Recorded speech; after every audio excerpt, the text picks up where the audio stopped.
أعوذ بالله من الشيطان الرجيم. بسم الله الرحمن الرحيم. الحمد لله رب العالمين الرحمن الرحيم مالك يوم الدين. إياك نعبد وإياك نستعين. اهدنا الصراط المستقيم صراط الذين أنعمت عليهم غير المغضوب عليهم ولا الضالين.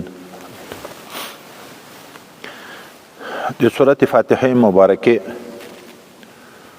ترجمه او زیات تحقیق پرون وکړه. نن به د سورة فاتحه مبارکه څه فضائل ذکر کو چې خدای متعال دغه سورة مبارکه ته څومره عظمت ورکړي. حدیث مبارک راځي حضرت پیغمبر صلی الله علیه وسلم فرمای چې الله تعالی وی قسمت الصلاة بیني و بین عبدي ولعبدي ما سأله. ما تقسیم کړی د لمونځ مراد د لمانځه نه سورت فاتحه ده په مابین د ما او په مابین د بنده د ما کې. خو د ما بنده چې څه د ما نه غواړي الله تعالی وی زه یې ورکوم. اوس چې انسان لګیا شي سورت فاتحه مبارکه تلاوت شروع کی الحمدلله رب العالمین چې وی الله تعالی وی حمدنی عبدی د ما بنده د ما حمد ادا کو. چې الرحمن الرحیم وی الله تعالی وی اثنى علی عبدی د ما ثنا ویل بنده د ما.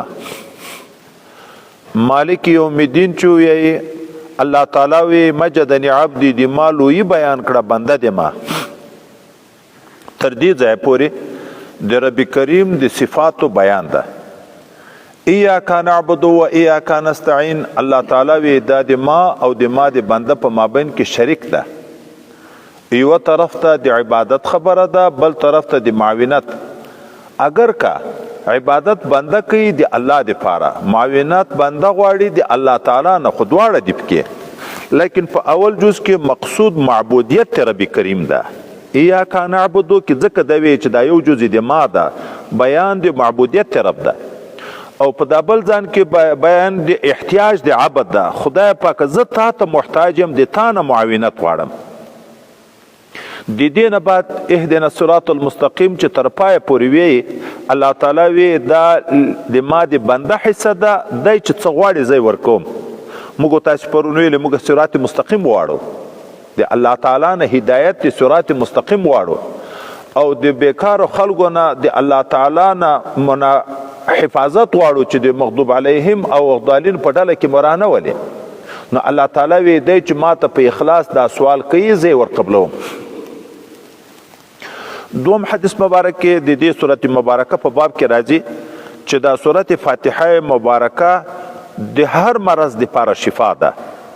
د دغه وجه نه یو نوم د دغه سورت مبارکه سورت شفا ده، ځکه نبی علیه السلام فاتحه الکتاب شفاء لكل داء.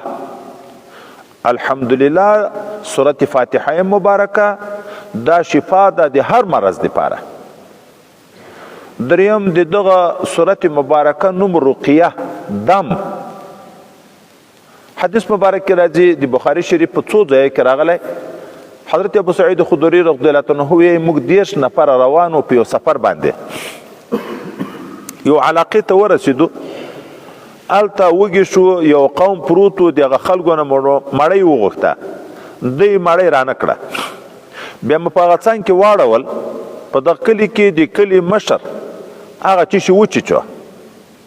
نو دوی چې هر څومره علاج په کړی و علاج نه کېدو، بیا موږ ته راغی او وی ویلې چې د موږ د قوم سردار چې شي چلی که په تاسو کې یو دمګری وي. حضرت ابو سعید خدری رضی الله عنه ورته چې زه دم کړی شم، خو دغسې نه کمه چې شکرانه رانه کوي، ځکه تاسو بې همته خلک یې، د موږ د میلمستیا قدر مو ونه کړ، نو زه دغسې دم نه کم. بیا یې فیصله په 10 پسو سره وکړه. حضرت ابو سعید خدری رضی الله عنه ورغی، هغه چې چل شوی انسان په صورت فاتحه مبارکه باندې دم کو، الله تعالی جوړ کو. هغه خلکو 10 پسونه ورکړه. دی راغی، شکرانه خو د حق وه، خو د مرګرتیا په نسبت باندې دا نور مرګري ته ویل زه به دا تقسیم کوم 10 مرګري یو څه به ټولو ته ورسیږي. په دا مرګري کې بعضې مرګري دا خبره وکړه چې دا خو تا اجرت تنخواه عوض واخیست په قرآن عظیم شان باندې، دا به ناروا وي. لا تشترو بآیات ثمنا قلیلا. بیا ویل چې خو پیغمبر علیه السلام نه به پوښتنه وکړو چې کله لاړه بیرته خپل ځای ته، حضرت پیغمبر صلی الله علیه وسلم ته دا قصه وکړه. پیغمبر علیه الصلاة والسلام اول وخندل، دغه ابو سعید خدری رضی الله عنه ته ویي تا ته چا ویل چې دا دم ده؟ د صورت ته دم ویل کیږي، رقیه. تا ته چا ویل چې دا رقیه ده؟ بیا ورته ویلې چې ښه دې کړي دي چې اجرت په اخیستی ده، ځکه خلک په ناروا، په جادوګریو، په نجومګریو، په یغو شیانو اجرت اخلي. تا خو په قرآن عظیم شان اخیستی ده، دا خو روا ده. ما ته هم برخه پکې راکوي.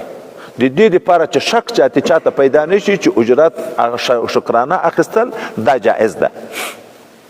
د شکرانې مسله دلته راغله، د صحابي مبارک په شرط وغوښته چې دغسې دم نه کم چې 10 پسونه رانه کې. پیغمبر علیه الصلاة والسلام ممانعت ونه کړ او ورته وویلې چې ما ته هم برخه پکې راکوي. بل ځای کې یو صحابي مبارک یو لیونی چې په زولانو یې تړلی و، څو شپې په دغه صورت فاتحه مبارکه باندې دم کوو، الله تعالی جوړ کړ. بیا یو خلکو 100 پسونه ورکول. ده ویل زه تر څو نه اخلم چې ما د پیغمبر علیه الصلاة والسلام نه پوښتنه نه یې کړې چې په دغه دم باندې اجرت روا ده که نه. هغه چې حضرت پیغمبر علیه السلام ته ویلې، هغه هم ورته ویلې بهترین اجرت هغه ده چې په قرآن عظیم شان واخلې. نو دغه صورت ته صورت رقیه هم ویل کېږي، د دم صورت ویل کېږي. شفا د هر مرض دپاره ده. حضرت مبارک هم چې اول اجازه به خپلو خلیفه صاحبانو ته، د خپلو خاص مریدانو ته د دم کوله، د دغه صورت فاتحه مبارکې اجازه به کوله. دا د صورت فاتحه مبارکې لږ اجمالي فضائل چې پرون موږ تاسې نه و ذکر کړي چې دا ملګري ښه ورته متوجه شي د دغه صورت مبارکه عظمت ته. لہذا ټولو خپلو دغه ملګریو ته د ما اجازه ده چې هر یو تکلیف کېدو صورت فاتحه مبارکه دې په ځان باندې 7 وارې ویایي، ځان دې په دموي. بل داسې په کور کې مریض پیدا کېدو چې سړی د تکلیف و، هغه درته اجازه ده چې په 7 وارې باندې دموي. یا که زنانه و نامحرمه و، مثلا وریندار ده، تره ښځه ده، لاس سړی نشي پیښی، مالګه ورته دموي یا اوبه ورته دموي. او په خپل ځان یا خپل اولاد یا خپل بیبي یا مور پلار که سړی دموي په دم کې چې لاس هم په کېږدي، پیغمبر علیه الصلاة والسلام به لاس هم په یخ، نو په یخ کې بیا ویلیا اثر زیاتیږي. نو د دم هم درته اجازه ده صورت فاتحه مبارکه خپل ځان هم په دموي شي، خپل کور کې بچیان هم په دموي شي، مالګه ورته دموي، اوبه ورته دموي، د ټولو دپاره. بسم الله الرحمن الرحیم. الف لام میم ذلك الكتاب لا ريب فيه هدى للمتقين الذين يؤمنون بالغيب ويقيمون الصلاة ومما رزقناهم ينفقون. دا سورت بقره مبارکه ده، مدنی سورت ته چې په مدینه منوره کې نازل ده. 25,000 حرف ده تقریبا. په یو حرف خدای پاک سړي ته لاس نیکۍ ورکوي. د دې سورت په سر کې الف لام میم راغلی. دغه ته مقطعات سور ویل کېږي. دا به د ډېرو سورتو په ځای کې موږ سر کې موږ تاسو ته راځي، کله الف لام میم، کله الف لام را، کله الف لام میم را، کله طه، کله یاسین، کله کاف ها یا عین صاد، کله حامیم، کله حامیم عین سین قاف. داسې مختلف به راځي، طه سین میم. د ټولو په باب کې به یو ځای خبره وکړو، ذاتي به بیا په هر ځای کې تحقیق نه وي.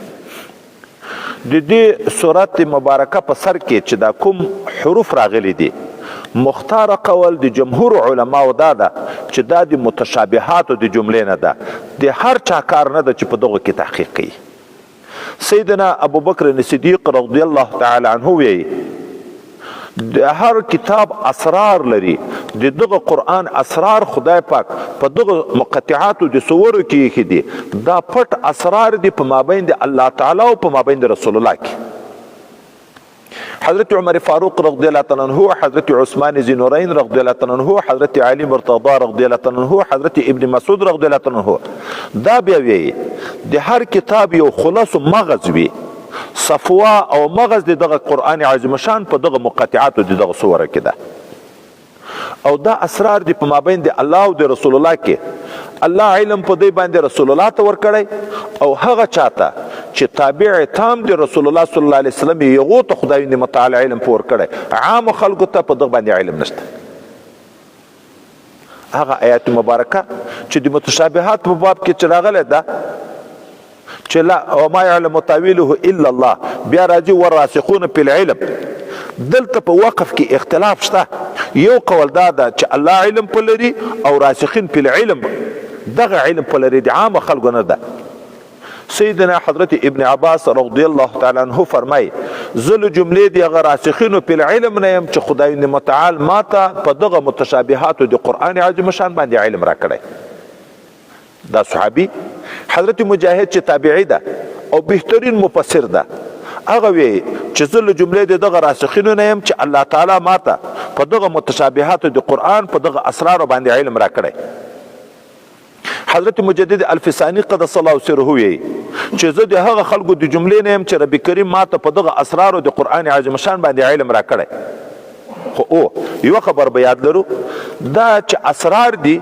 نو قابل دی بیان نه دی بیانونه نه دی پکې کړي ولې که بیان وکړي چې الله علم په ور کړی څوک به دا وی چې نو بیا ولې نه دی بیان کړي وای چې بیان وای بیا خو سر نه ورته ویل کېږي سر خو وی پټ راز هغه د پټولو وی د تیتولو نه وی سر څوک تیتئی نه اسرار د چا دي د رب کریم دی نو وای علم خدای پاک پیغمبر علی السلام ته او دغه سي خواص د امت ته خدای پاک په دې باندې علم ورکړي خو او امکان دی بیان نشته عام خلکو ته ولې بیا خو په سریت معنا باندې نه پاتې کیږي دا مختار قول چې دا له جملې د اسرارو نه دي د متشابهاتو نه دي ځکه جلالین کې چې د سورات کې راځي د لاندې وسره لیکي الله اعلم بمراده بذلك خدای پاک علم لري په مراد خپل په دغه مقطعات باندې چې د څه مراد الله تعالی علم لري ذالک الکتاب ذالک دا ذالک چې شته اشاره ده دا خو اشاره کیږي په ذالک سره یو محسوس شته نو څوک وی چې دغه سورته بقره مبارکه نه چې مخکې کوم قران عظیم شان نازل و سورته بقره مبارکه خو په مدینه منوره کې نازله ده ام المؤمنین حضرت عائشه صدیقه رضی الله تعالی عنها فرمای په مکه معظمه کې اکثره د قران هغه اخره حصہ هغه سور چې قصص او امثال او وعد او وعید کې دا نازل شوی دي وای سورته بقره خو په اخر وخت کې چې زه پیغمبر علی السلام وعده کړی وم پیغمبر علی السلام د نبوت 14 کال په مکه معظمه کې تیر شو 2 کال بعد بیا حضرت ام المؤمنین په مدینه منوره کې وعده په جوړ کړ نو تقریبا 15 کال د نبوت تیر شوی دیغه بعد دا وی چې زه په مدینه منوره کې د سره وم ورسته سورته بقره مبارکه نازل شو نو یا په ذالک سره اشاره د هغه مخ کې نازل شوی قران عظیم شان ته او یا په ذالک سره اشاره د هغه کتاب موعود ته خدای متعال په تورات کې په انجیل کې په مخکنی کتابو کې دا وعده کړی و چې زه په اخره زمانه کې په اخرنی پیغمبر باندې اخرنی کتاب قران عظیم شان نازلوم نو ذالک هغه کتاب موعود د الله په وعده کې شک نشته لکه سړی چې یو شی په سترګو باندې وویني شک نه یې پکې نو اشاره ورته کړی شي دغه کتاب موعود چې رب کریم دی هغه وعده کړی ده په مخکنی کتابو کې هغه دغه کتاب ده ذالک دغه چې هغه الله وعده کړی ده په تیر کتابو کې الکتاب دغه کتاب ده یا ذالک دغه صورت ته اشاره ده دغه صورت چې د موږ اوس تلاوت کوو دا جز دغه کتاب د قران عظیم شان ده ذالک دغه کتاب معهود چې په مخکنی کتابو کې وعده شوی ده الکتاب هغه کتاب ده چې لایق په دې ده چې دته د کتاب ویل شي کمال ته اشاره ده په مدرسه کې ډیر طالبان اوسېږي خو یو طالب ډیر قابل ډیر نیک اخلاقه د شریعت او د علم پایبند وي هغه استاد کله تعبیر کوي چې په کتاب کې ما سره یو طالب ده وی ورسره 50 طالبان خو هغه دیغه کمال ته اشاره کوي په کور کې ډیر خلک وي خلک په کور کې نشته مګر یو پلان قاعده په قوم کې صرف یو پلان قاعده په علاقه کې صرف یو پلان قاعده یو خو ډیر خدا چې هغه کامل خلک چې وي هغه کم وي یغه ته اشاره وي نو په کتابودن باندې لایق چې کتاب ورته وویل شي هغه دغه کتاب ده. لا ریب فیه دغه درې جملې را روانې دي. اوله د دومې تابع کوونکې ده، جملې متناسقه دي، یو د بل دپاره دلیل ده. دا موحود دغه لایق په دې ده چې دته د کتاب وویل شي. دوم د هغې جملې وستایي کې ذکر کوي، دا یې تابع ده. لا ریب فیه په دې کې هیڅ شک نشته چې دغه کتاب لایق په دې ده چې دته د کتاب وویل شي، او دا چې دا کامل کتاب ده او په دې خبره کې هیڅ شک نشته. کتابونه خو د هدایت لپاره نازلیږي، هدى للمتقین، نو دغه کتاب هدایت لپاره د متقینو. دا کتاب لایق په دې ده چې دته د کتاب وویل شي، په دې خبره کې هیڅ شک نشته. یوه ترجمه موږ دا وکړه. دومه ترجمه بعض مفسرین بیا داسې کوي، لا ریب فیه هیڅ شک نشته په دا قرآن عظیم شان کې. اوس دستي سوال واردېږي، ولې کفار ټول په قرآن کې شک کوي که نه کوي؟ چې دا خو د بنده کلام ده، د ځانه یې جوړ کړی. العیاذ بالله کله شعر ورته ویایي، کله سحر ورته ویایي، کله کهانت ورته ویایي. څنګه بیا دا ویل کېږي چې په دې کې هېڅ شک نشته؟ نو جواب دا ده، دا کتاب چې کامل کتاب ده، لا ریب فیه ځای د شک نشته پکې. که شک څوک کوي بې دلیله یې کوي. یو شی منشه لري، په هغه کې څوک شک کوي وجه یې وي. دغه کتاب د شک ځای نشته بیخي. شک چې کوي جاهلان یې کوي، عنادګر یې کوي. ولې؟ وایي د دغه قرآن عظیم شان فصاحت، د دغه قرآن عظیم شان بلاغت، د دغه قرآن عظیم شان اعجاز ته چې څوک نظر وکړي چې عقل سلیم ولري، هغه خود به خود دا تسلیموي چې دا د انسان کلام نه ده. چې عقل سلیم ولري د قرآن اعجاز ته. آدم علیه السلام څومره زره کاله مخکې تیر ده، نوح علیه السلام څومره زره کاله مخکې تیر ده، ابراهیم علیه السلام څومره زره کاله مخکې تیر ده. دا د مخکینیو په زرګونو کلو واقعي چې ذکر کېږي دا د بنده په علم کې راتلی شي. قیامت څه وخت راځي؟ د قیامت قصید کې ذکر کېږي، دا د بنده په علم کې راتلی شي. یو څوک داسې خبر ده چې قیامت کې به څه پیښیږي. دا قرآن اخبار د ما سبقه، اخبار د ما سیأتي، دا اخبار بالغیب چې عام مرګري په پوه شي. دا یو واضح دلیل د اعجاز چې دا معجز کلام ده. داسې کلام د اعجاز وی دی ته چې بنده د مقابلین عاجز وي. د ده خبرې نه ټول خلک عاجز دي چې په خپل عقل، په خپل فکر، په خپله دانایي باندې مخکینیو امتو قصې نشي معلومولی، د راتلونکي حالات نشي معلومولی. دا چې په دې کتاب کې ام تیر ذکر دي، ام راتلونکي ذکر دي، دا دلیل دی دی چې دا د رب کریم کلام ده. نو دغه خپله د شک ورکوونکی ده. دا کتاب ځای د شک نه ده، که څوک شک کوي بې ځایه کوي. هدن دا په واقع کې حال ده، خو حال خو حمل په ذل حال باندې د خبر حیثیت لري. دا خو مصدر ده، حمل د مصدر خو نه صحیح کېږي ځکه خو صرف وصف ده. نو دلته موږ تاسې نه د کتابو کې وایي چې کله حمل مبالغتن راځي. دا کتاب په هدایت کې ډیر کامل ده، نو لکه عین هدایت ده. هدن عین هدایت ده، خو قید یې ورسره ذکر کړو للمتقین، د متقین انسانانو دپاره. کله وی هدن للناس، هدن للناس، ناس خو عام انسانانو ته ویل کېږي. موږ تاسې به وروسته یا ایها الناس کې خبره کوو. هلته وی هدن للناس، دلته وی هدن للمتقین. نو تعارض نشته. هدن للناس د نزول په لحاظ د دغه قرآن عظیم شان تخصیص نه تر یوې زمانې پورې شته، نه تر یوه قومه پورې شته، نه تر یوې ژبې پورې شته. تر قیامته بل کتاب نه نازلیږي. د ټولو قومونو دپاره ده، د هرې ژبې خاوندانو د خلکو دپاره ده. دا کتاب بل کتاب نازلیدونکی نه ده. هغه لحاظ باندې هدن للناس، اراءة الطریق، هدایت په معنا د اراءة الطریق، راهنمایي د حق هر چاته کوي. خو دلته چې بیا ویلي دي هدن للمتقین، دا بیا د منفعت په لحاظ. نصیحت استاد کوي ټولو شاګردانو ته، خدا چې د استاد د نصیحت نه ګټه بعضې خلک اخلي. موږ وینو په ډېر طالبان دي استاد په هغه هدایتو باندې هغه د هغه په نصایحو باندې عمل نه کوي، نو ګټه تخصیص د ګټې په لحاظ واخیست. هدى للمتقین هدایت ته راهنمایي ده د خاص متقینو دپاره چې څوک متقي وي هغه ته ډېره ګټه ده پکې. اوس متقین څوک دي؟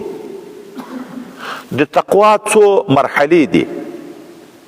یو ادنا مرحله د تقوا ده.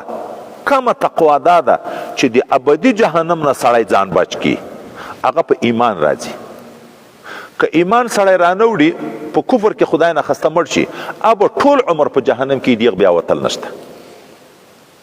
خو چې نفس ایمان راوړ د ابدي زندگی نه ځان خلاص کو، بیا د الله په حکم د رب کریم په تقدیر کې کڅا د ګناو د وجه نه عذاب ورته مقدر او عذاب په تیر شي، خو مسلمان همیشه لپاره په جهنم کې نه پاتې کیږي.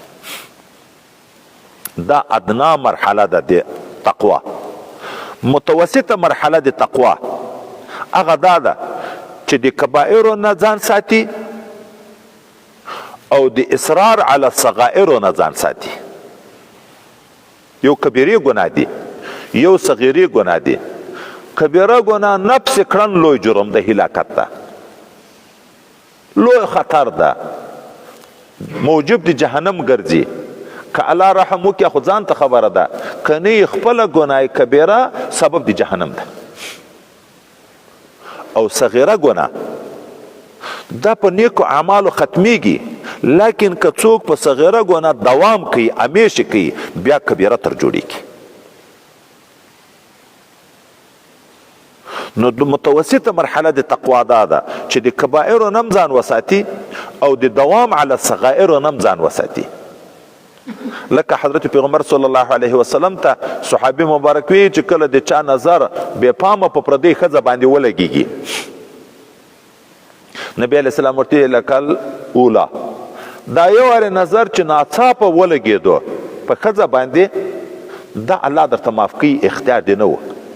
خو په دغه به دوام نه کې چې اوس ښه یو ور نظر خو معاف ده چې ودې لیده ذاتي چې ورته ګورې چې داسې نه چې سترګې ټیټې کړم بیا خو چې سترګې ورجګوم بیا خو دوواري راځي او اول معاف ده. نه، دوام به نه پکې، نه هغه اول نظر معاف ده خو دوام به نه پکې. څوک چې په پردۍ ښځه نظر ولګېږي د زړه محبت پیدا کېږي، خدای د ډاره سترګې دې ټیټې کړي، دوواري سترګې ورپورته نه کړي هغه ښځې ته، وایي خدای متعال به د دغه تقوا په برکت چې دا د ځان وساتو د پردۍ ښځې د نظر نه حلاوت د ایمان ورته نصیب کړي، په دین کې به خوند ورته نصیب کړي.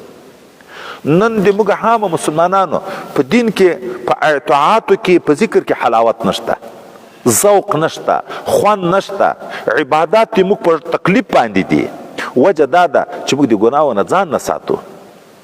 حلاوت خو د زړه صفت ده چې یو شي باندې مینه پیدا شي. مینه هلته پیدا کېږي چې زړه صفا وي، نو نورانیت قوي وي، هغه د ایمان په نور باندې بیا طاعت خوند ورکوي، پازابیږي نه. دا متوسط درجه د تقوا. اعلی درجه د تقوا دا ده چې ځان وساتي د شغل کولو نه په ما لا یعنی کې.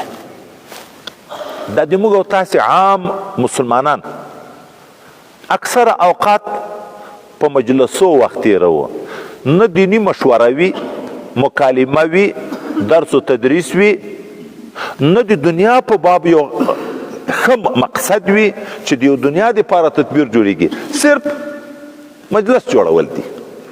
1 غنټه 2 غنټې 3 غنټې درځئ چې بنډار وکړو. دا 2 غنټې 3 غنټې وخت په دغه کې دومره طاعت کېدو چې ته الله راضي کړی وای، جنت په پیدا کېدو. شیطان دغه وخت موږ ضایع کړو په لهو ولعب باندې. دا شغل په ما لا یعنی چې مقصود نه وي، نه دینی پیدا په مرتبه وي، نه دنیوي پیدا په مرتبه وي، دغه ته لا یعنی ویل کېږي. دا شغل په ما لا یعنی کې د انسان د ایمان حسن ختموي.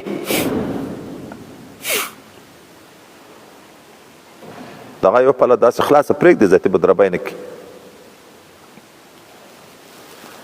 دا لا یعنی کې وخت تیرول د انسان د ایمان حسن ختموي. اوس نو چې د لا یعنی نم ځان وساتي دا اعلی فرد تقوا ده. 4 حدیث دي په یو قول 3 حدیث دي چې په دغه عمل وکي دا لکه په ټول دین باندې چې عمل وي. یو دا چې سړی نیت صفا کی انما الاعمال بالنیات، په دغه حدیث چې عمل وکي چې هر عمل کی خاص ته خدای د رضا لپاره کی.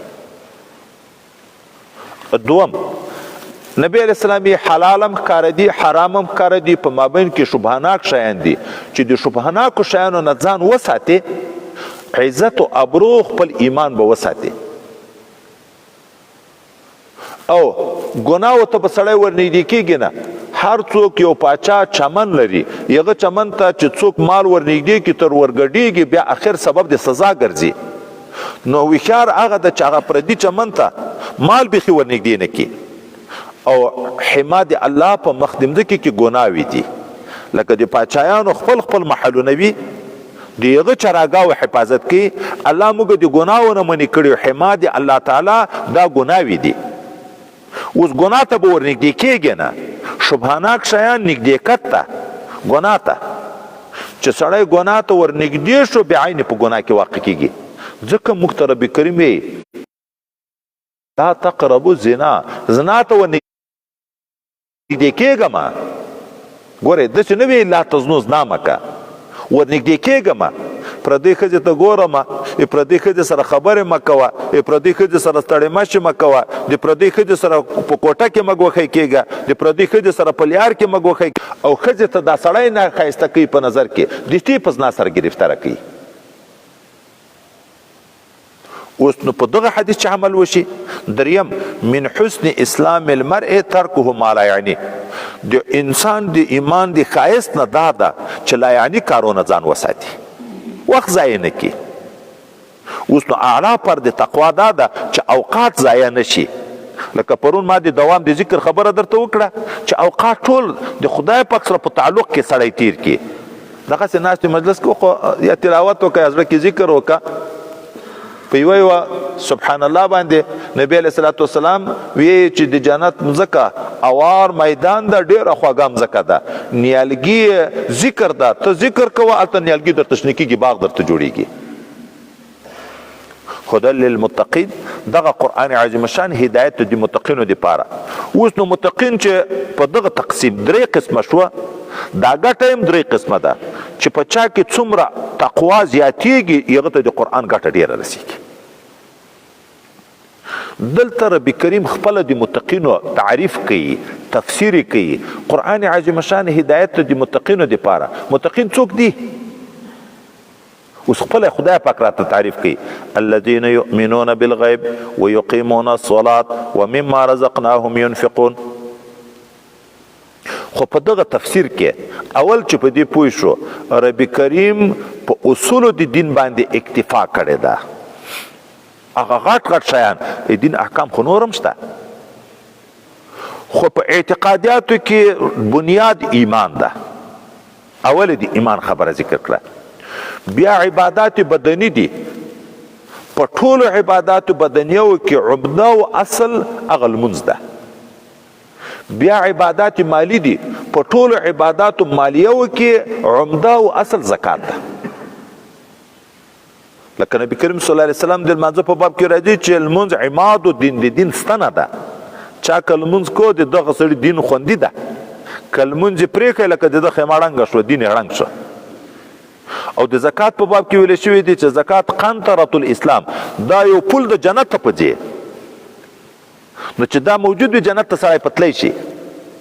دغه اصول د دین دغه 3 ذکر کړي دي. الله ته وایي متقین هغه څوک دي چې ایمان لري په پټو شیانو، تفسیر به وروسته وکړو، او په صحیح طریقه لمونځ ادا کوي او زکات ورکوي.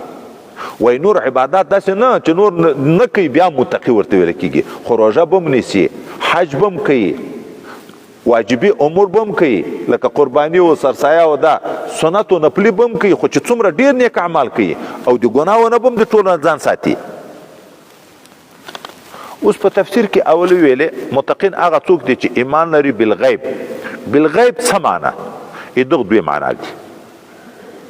یا معنا دا ده ایمان راوړي په مغیباتو په هغه شیانو چې پټ دي په سترګو نه لیدل کیږي. الله تعالی هیچا نه دی لیدلی.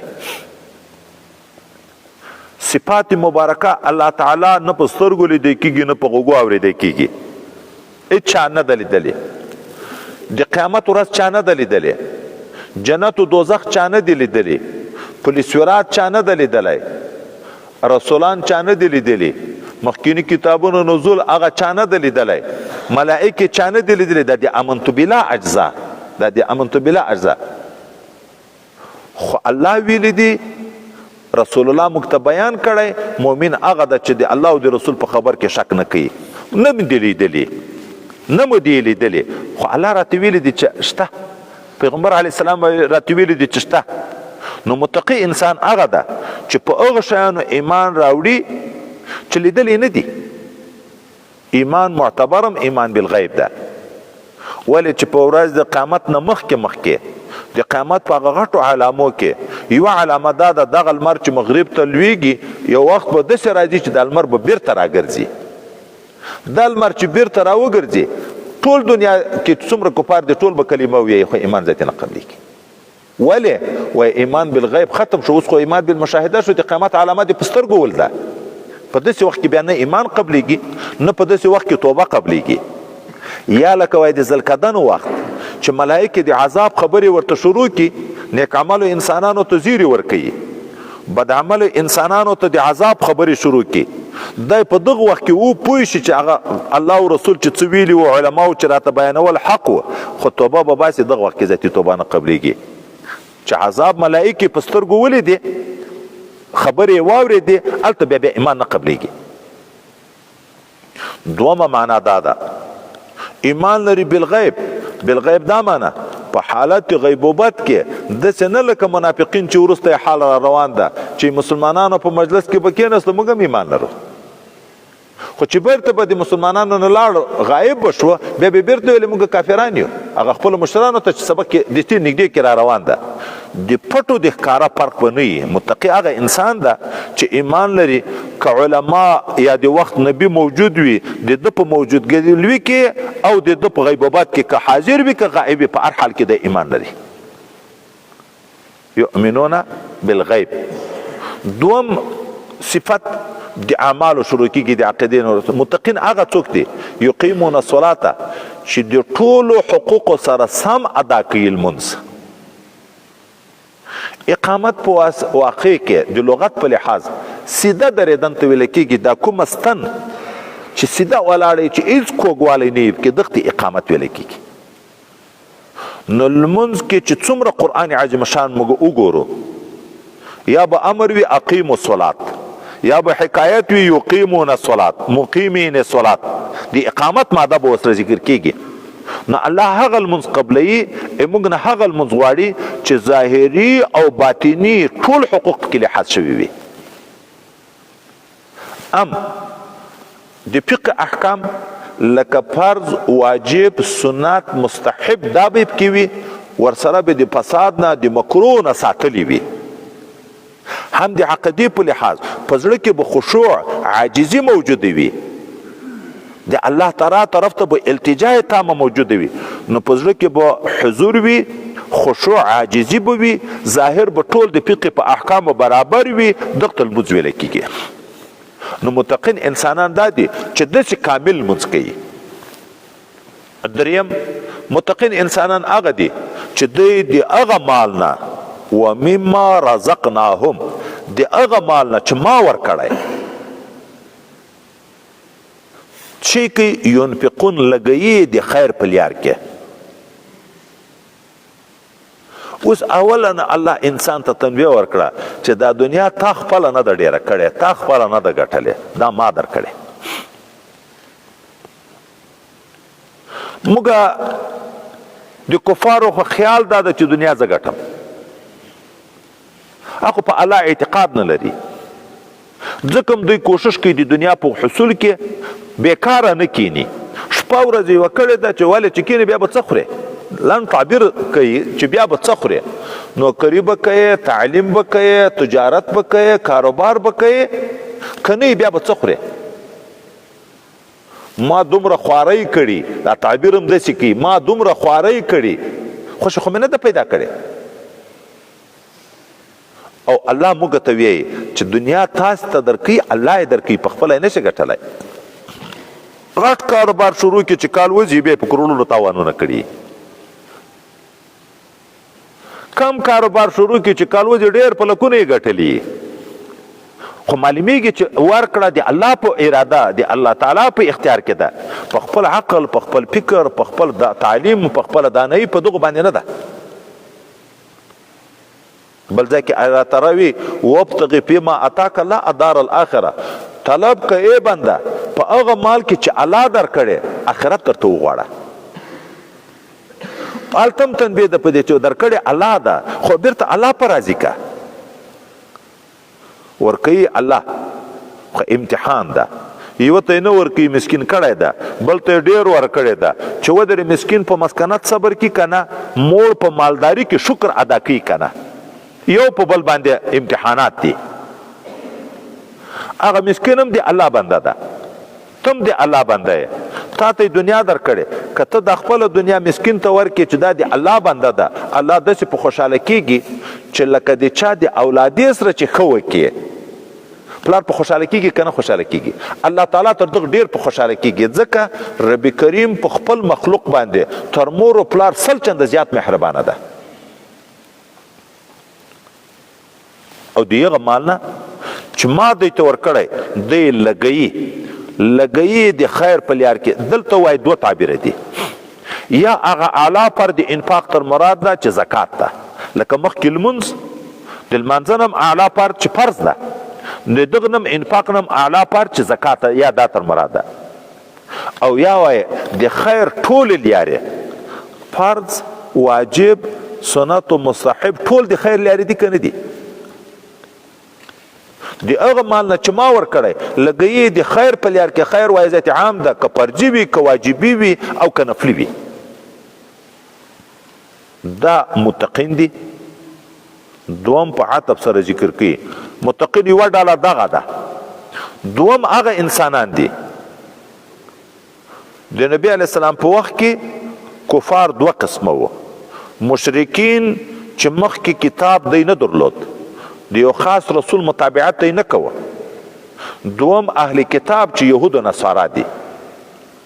اوس مشرک چې متقی کېږي، په ایمان متقی کېږي، په لمانځه او په زکات او په احکامو متقی کېږي. اوله د هغه بیان وکړه. دوم چې اهل کتاب دي، هغه که هر څومره نارې د اسلام وایي چې موږ مسلمانې کتاب لرو، د دوی د تقوا چې د جهنم نه بچ کېږي هلته چې په دغه پیغمبر علیه السلام او په دغه کتاب اوس ایمان راوړي. دا د دغو ډله ذکر کوي. والذین او متقین دوم هغه ډله ده یؤمنون بما انزل الیک، چې ایمان راوړي په هغه کتاب چې تا ته نازل شوی چې قرآن عظیم شان ده. وما انزل من قبلک، او ایمان درلود لري په هغه کتاب چې مخکې تر تا نازل شوی چې تورات او انجیل دي. وبالآخرة هم یوقنون، او په آخرت باندې خاص دوی یوقنون یقین لري. متقین هغه کسان دي چې په آخرت باندې یقین لري. ډیر کار چې خراب ده هغه د دغه نه چې اکثره خلک د آخرت نه انکار کوي. کفارو مشرانو به اتباع ته ویل من یحیی العظام وهي رمیم، دا وراسته اډوکي چې یری غوندې شي توی شي، دا به بیا څوک ژوندي کوي؟ قیامت نه مني.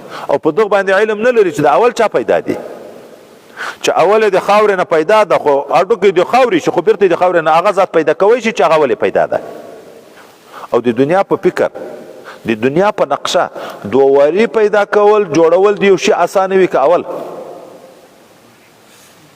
خو دوم اسانه وي. اول چې کارخانه یو شی جوړوي خو نوی ابتکار ده، مخکې نوي نمونه نوي، هغه ډیر سنجش غواړي. چې یو وارې جوړ شي بیا چې خراب چې دستي بیا جوړول شي، په دوواري کې خو هېڅ مشکل نشته. تر دغه ځایه پورې د متقینو صفات ذکر شوه، چې متقین د کامل ایمان څښتنان، چې د کامل ایمان تعبیر وکړو نو اعمال حسنم ټول پکې راغله. اولئک، اوس په اسم اشاره باندې اشاره کوي دغه متقینو ته. اولئک دغه موصوف بصفات چې دا تر اوسه کوم صفات ذکر شو دغه علی هدن په هدایت باندې دي من ربهم لجانب د رب د دینه واولئک هم المفلحون او خاص دی خاص کامیاب دي، نور څوک نه دي کامیاب. کامل فلاح کامل مؤمن ته ده. دلته بیان د کامل مؤمنینو د خودي متقینو بیان ده. کامل فلاح دا ده چې مخکې عذاب نه یې پکې، نه د قبر عذاب په تیر شي، نه د قیامت ورځ عذاب په تیر شي، نه د جهنم عذاب په تیر شي. دا نو کامل کامیاب ده.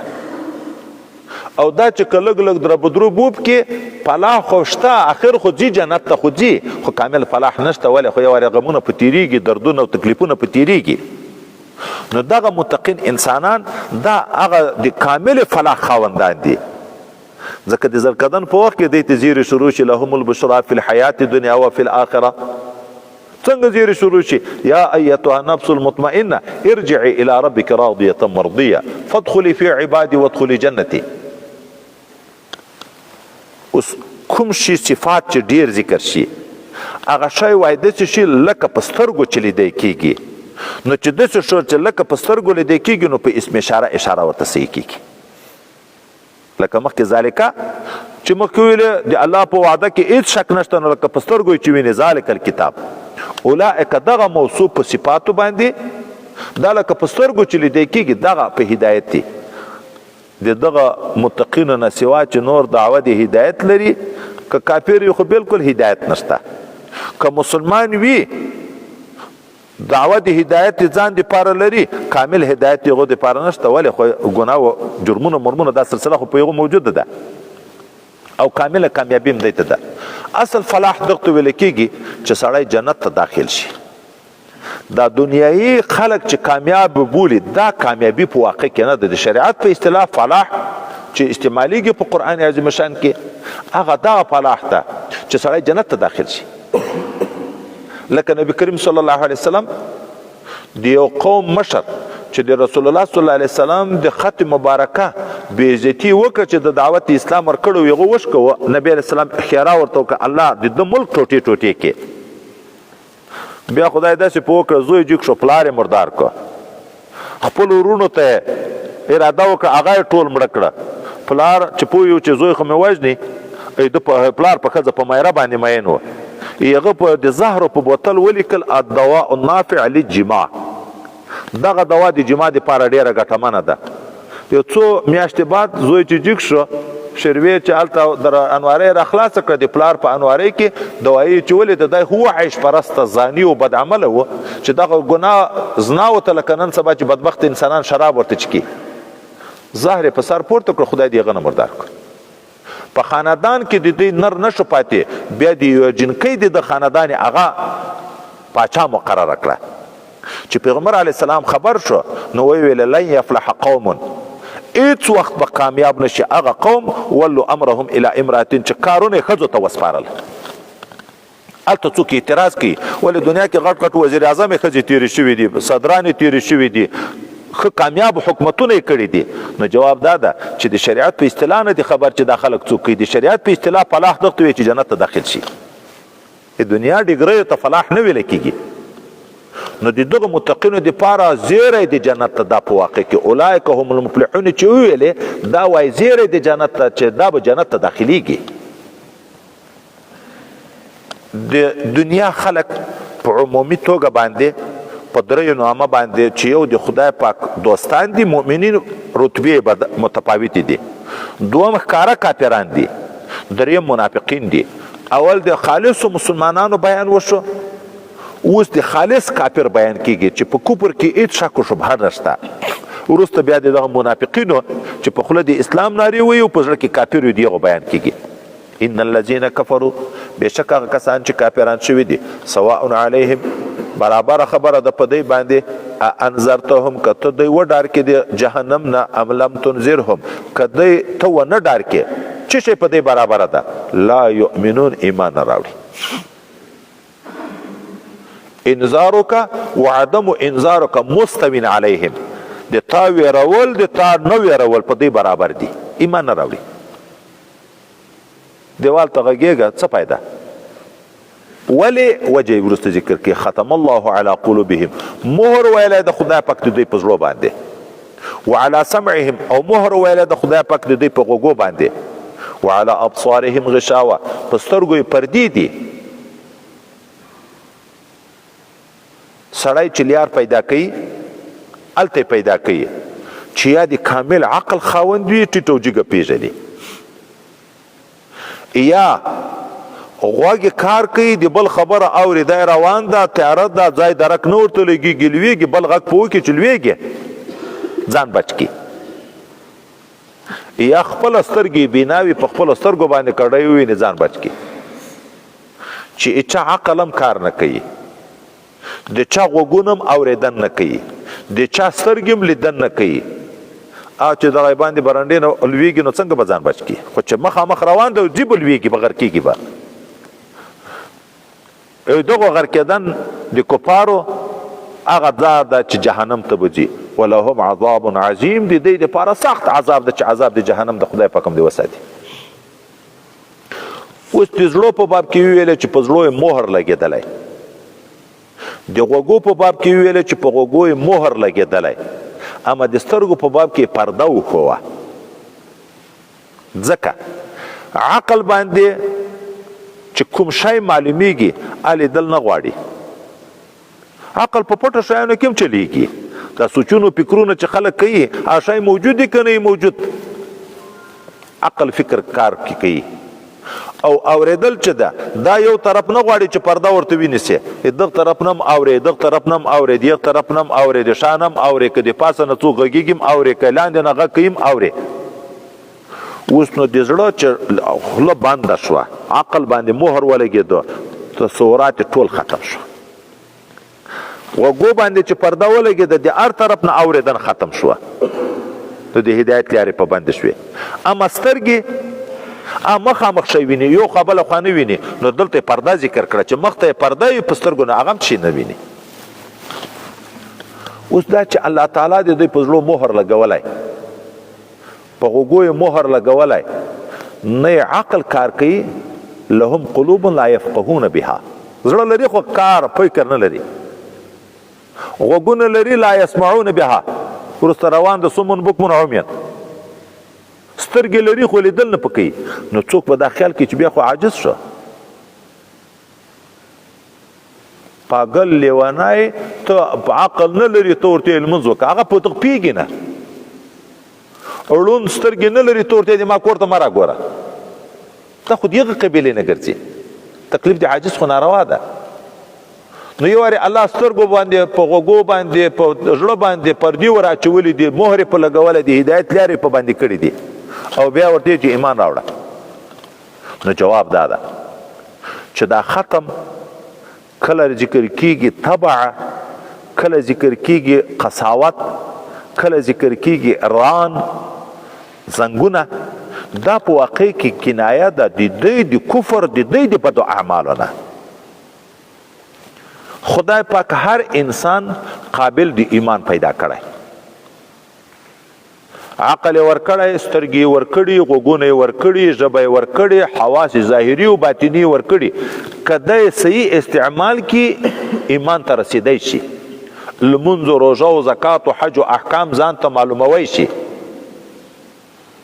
خو چې دی دغه غلط استعمالوي دین طرف ته توجه نه کوي هره ګناه چې سړی کوي په زړه تور داغ پیدا کېږي که توبه یې وایسته بیرته صفا کېږي کنی هغه داغ کلکېږي چې دومه ګناه یې وکړه دوم داغ پیدا کېږي چې درېیمه یې وکړه درېیم داغ پیدا کېږي اخر زړه په تورو خیرو کې د ګناهو پټ شي کله بل ران علی قلوبهم په زړو یې زنګ راغلی زنګ کنایه ده د دکتوروالی د ګناهو نه اوس نو زړه خو خدای په قابل دی ایمان پیدا کړی و خو دغه زړه چې د ګناهو د وجې نه ده تور کو د هدایت لارې ده په خپله په ځان باندې کړې دغه نه تعبیر شوی ده الله ابتداء نه ده کړی چې تکلیف د عاجز شي د دغه نه تعبیر کله په ختم سره کیږي کله په ران سره کیږي کله په قساوت سره کیږي کله په زیغه سره کیږي دا د خپل عمل جرم ده الله تعالی ابتداء داسې نه دی کړي مهر ویلی د الله تعالی دوی په زړو او د دې په غوږو او په سترګو یې پردې دي، د دې دپاره عذاب عظیم ده. ومن الناس من یقول، دا درېیمه ډله وشروع کېږي چې هغه منافقین دي. نبی علیه السلام په وخت کې منافقین موجود وو، ډیری یې د یهودو وو. په مدینه منوره کې یهود ډېر اوسېده. په انصارو کې منافقین خو وو، په اعرابو کوچیانو کې منافقین خو وو، لیکن ډېرې په یهودو کې وو. دغه نو چلول ډېر زده وو. دا خدای مو دې وساتي چې تعلیم یافته سړی بېلیارې شي، د هغه په لیار ته راوستل ډېر مشکل دی. چې ملا وښویږي بېلیارې شي، د هغه حق ته راوستل دا بیا ډېر مشکل وي. دوی به دا چلونه ډېر کول. الله تعالی د دې حال ذکر کوي. ومن الناس من یقول آمنا، ځینې د خلکو نه داسې هم شته چې دوی وایي چې موږ ایمان راوړی بالله، په الله تعالی باندې، و بالیوم الاخر، په ورځ د آخرت باندې. د دوی په باب کې د ایمان خبره په جمله فعلیه ذکر کړه. ځینې د دوی داسې دي چې وایي چې موږ ایمان راوړی، خو رب کریم تایید په جمله اسمیه او په تاکید کوي وما هم بمؤمنین، نه دي دوی مؤمنین، دا دروغجن دي. ښه چې کله دوی ایمان نشته بیا د امنا نارې ولې وایي؟ دا ولې وایي چې موږ ایمان راوړی؟ یخادعون الله، دوی دوکه کوي د رسول د الله سره، والذین آمنوا، او د هغه خلکو سره چې هغو ایمان راوړی، د هغو سره دوکه کوي. خو تعبیر یې په داسې وکړو چې د الله تعالی سره دوکه کوي. د الله تعالی سره خو په واقع کې دوکه څوک نشي کړی، ځکه دوکه دغه ته وایي چې تا د خبرې ظاهر یو وي باطن بل وي. تا سړي ته چل په زړه کې وي، مشوره غلطه ورکوي چې د هلاکت سره د تاوان سره مخامخ شي. ظاهر عنوان د دوستۍ ورکې مشوره ورکوي، خو په واقع کې د هلاکت ته تاوان ته برابر، نو دوکه دغه ته وي چل. الله تعالی خو په ظاهر او په باطن خبردار ده. خدای پاک څوک په دغه غلطوي شي چې په ژبه وي آمنا، زړه نه ولې اعلی نه ده خبر. نو دلته جواب اوله نو موږ اشاره جواب ته وکړه چې دوکه کوي د رسول د الله سره. خو د رسول د الله سره دوکه دا داسې ده لکه د عین الله تعالی سره دوکه، ځکه تعبیر په یخادعون الله سره ویلې. ولې رب کریم یې من یطیع الرسول فقد اطاع الله، چا چې د رسول الله اطاعت وکړه دی د الله اطاعت کړی. د نبی علیه السلام سره به صحابه بیعت کوه. الله تعالی وی ان الذين يبايعونك انما يبايعون الله، دا د تاسو سره چې بیعت کوي دا په واقع کې د الله سره بیعت کوي. ګورې د رسول الله صلی الله علیه وسلم اطاعت الله د ځان اطاعت بولي، د رسول الله صلی الله علیه وسلم سره بیعت الله د ځان سره بیعت بولي. نو د رسول الله سره دوکه الله د ځان سره دوکه بولي، کني الله ته خو دوکه نشي ورکولای. نو یخادعون رسول الله تقدیر ده پکې. او یا د دې په خیال دوکه ده، د دې په خیال لکه دې چې وایي چې الله دې موږ په زړه نه ده خبر. یو ځای کې درې مشرکین موجود دي، یو بل ته وایي چې خدای پاک د دې موږ خبرې اوري که نه اوري. ابل ورته په زوره اوري خو سوکن نه اوري. ابل ورته که یو وارې اوري خو ټولې اوري، ټول پکې شکمن دي، خو بعضې فرق د سوکه او د په زوره کې سوکه په زوره اوري خو سوکن نه اوري. دې خیال دا ده چې په ظاهر د موږ خبرېږي خو په باطن نه ده خبر.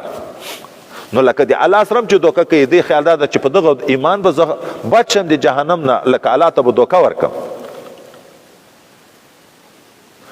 ځکه وروسته الله تعالی په جواب کې چې دوی استهزاء دوی وایي چې موږ پسخند وایو، الله یستهزئ بهم، هغه د دوی سزا هم تعبیر په دغسې استهزاء کړی، هغه خبر به بیا الله ته وقوف کې. دوی دوکه کوي د رسول د الله سره یا په خپل خیال د الله تعالی سره او د مؤمنینو سره. خو په دوکه کې خو مقصد تاوان رسول وي هغه سړي ته. الله وی وما یخدعون الا انفسهم، په واقع کې دوکه نه کوي دوی مګر د ځان سره کوي. د دوی د عمل تاوان دوی ته د کبل ته ده، د دوی د منافقت تاوان چې ان المنافقین فی درک الاسفل من النار، چې منافقین به په هغه لاندې لاندې کندې د جهنم کې تاوان دوی ته شو، که الله ته شو، رسول الله ته شو، مؤمنینو ته شو. خو ما یشعرون، شعور نه لري دا بدبخت انسانان. شعور هغه علم ته ویل کېږي چې احساسي وي. په سترګو باندې حیوان چې د ګټې شی وویني ورځي، چې د تاوان شی وویني منډې تر وي. حیوان هم په دغه پیږي اوبو ته ځان نه اچوي، نري پوله باندې نه ځي، کندې ته نه ورځي، خو د دوی دومره حواس کار نه کوي لکه د دوی هلاکت داسې ده لکه په سترګو چې لیدی کېږي، خو دوی بیا هم ورروان دي دغه ته، نو تر حیوان هم بدتر شو. اولئک کالانعام بل هم افضل. ښه پیږي که عقل وای سلیم چې د دغه سزا خو موږ ته خدای پاک راکوي، موږ به جهنم ته روان یو. دا تاوان لکه په سترګو چې لیدی کېږي او دوی بیا هم عمل نه کوي، نو الله تعالی وایي چې دا شعور هم نه لري، لکه ځکه په سترګو هم چې نه ویني، ځکه هم وروسته ړانده ورته وایي. فی قلوبهم مرض، ولې دی کوي؟ ځکه په زړو د دوی کې مرض ده، په زړو کې مرض ده. یو جسمانی مرضونه وي، یو روحاني مرضونه وي. جسمانی مرضونه خو د عام هر څوک په پیږي، تبه ده او معدې تکلیف ده او د زړه تکلیف ده، والونه یې بند دي، پلانکای ده او پلانکای ده. دلته هغه مرض نه ده. روحاني مرض لکه کفر، منافقت، ګناه وي، د هره ګناه مرض ده. د مرض عاقبت د بدن خرابول وي، د ګناه عاقبت د روح خرابول، جهنم ته برابر وي. دوی په زړو کې مرض ده د منافقت. فزادهم الله مرضا، ورزیاتی الله تعالی دوی ته مرض، ورزیاتی الله دوی ته مرض. دا معنا رب کریم ورځ په ورځ نوي نوي آیاتونه نازلوي، هر آیات کې نوي حکمونه وي او دوی د هر یو نه انکار کوي. لکه د کفر درجه په درجه دی، یو آیات نه چې منکر شو کافر ده، چې بیا چې د دوم نه منکر شو، بیا چې د دریم نه منکر شو، بیا چې څلورم نه، خو چې څومره انکار راځي د غومره کفر سختیږي، زیاتیږي، عذاب یې دی. او بل طرف ته دوی د اسلام ترقي نشي برداشت کولی، خو الله ورځ په ورځ مسلمانانو ته ترقي ورکوي، زړه یې غمجن ده. ولهم عذاب علیم، او د دوی دپاره عذاب دردناک ده په آخرت کې. دا خو په دنیا کې زړه خوړني ده، چې په دنیا کې زړه خوړنېږي، زیاتېږي. د دوی دپاره عذاب علیم ده بما کانوا یکذبون، په سبب د هغه څه چې دوی و چې دوی تکذیب کوه، د الله د خبرې تکذیب، د رسول الله د خبرې تکذیب، چې دا دروغ دي، العیاذ بالله. نو د هغو په سزا کې به خدای پاک سخت عذاب ورکړي، چې د جهنم عذاب ده. واذا قیل لهم لا تفسدوا فی الارض، چې دغه بدبختو منافقینو ته وویل شي چې فساد مه کوئ په مځکه کې. منافقت فساد ده، ګناه فساد ده، د مسلمان سره حسد فساد ده، د مسلمانانو په منځ کې شیطانت کول، په جنگ اچول فساد ده. د دې کار دغه و، زړه کې منافقت و، ایمان نه و. د اعمالو په لحاظ مسلمانانو په منځ کې بې اتفاقۍ پیدا کول او جنګول و. نور د اعمالو په لحاظ مسلمانانو ته ضرر رسول، د مسلمان فصل ته اور ورکا، حیوانات مړه کا، دا د دې اعمالو. نو چې دوی ته به چا وویل چې داسې مه کوه، سم ایمان راوړئ، نیک اعمال کوئ، دوی به څه ویلې؟ قالو انما نحن مصلحون، دوی ویلې بېشکه موږ مصلحین یو، تر موږ نه ښه خلک نشته. دا کافر خو ځان ته ښه سړی وي. موږ هغه مسلمانان چې د کافرانو په ملکو کې اوسېږي. ما یو مجلس کې یو چا د لندن نه راغلی، سره پېژندم نو، په مجلس کې ناست و، د خلکو پوښتنه تر کړې ده د یغ ده، یاره هلته ډېر د عدل نظام ده، د عدل تعبیر ډېر د عدل نظام ده، د امن نظام ده، هیڅ مشکل نشته. نو ما ورته ویلې د کفر نظام ته چې د عدل نظام یې د اسلام ده که کفر ده؟ په ده خبره کوم ځای ته لاړې؟ د کافر قانون ته د عدل قانون وایي. د عدل قانون ده که د ظلم قانون ده؟ خو د ظلم قانون ده، د خدای پاک نه باغي ده. او که ته وایې چې هلته قتلونه نشته، ډېر غلاوې ډېرې نشته، دا په مسلمانانو کې ډېر دي. نو شیطان هغه کور ته ورځي چې په هغه کې خوشحایي وي، که هغه کور ته ورځي چې په هغه کې معدنیات، سره زر، سپین زر روپۍ وي. په یو کور کې دوی کوټې د شیطان ته معلومې دي چې دغه د خوشحیو نه ډک ده، دغه د سرو زرو نه ډک ده. نو غلط چې معلومې خو د سرو زرو کور ته ورځي. کافر چې کافر شو، ابدي ځای جهنم ده. چې ټوله ورځ خیریه موسسې چلوي، خلکو ته هسپتالونه جوړوي، سړکونه جوړوي، لیارې جوړوي، هر څه کوي، جنت شته؟ نو نور کافر څه کوي؟ شیطان نور څه کوي؟ خو مسلمان کې جوهر د دې معدنیاتو په دغه پسې غلطه دغه نه پرېږدي کله یوه ګناه پکړې کله بله ګناه پکړې لګیا په مسلمان څه ده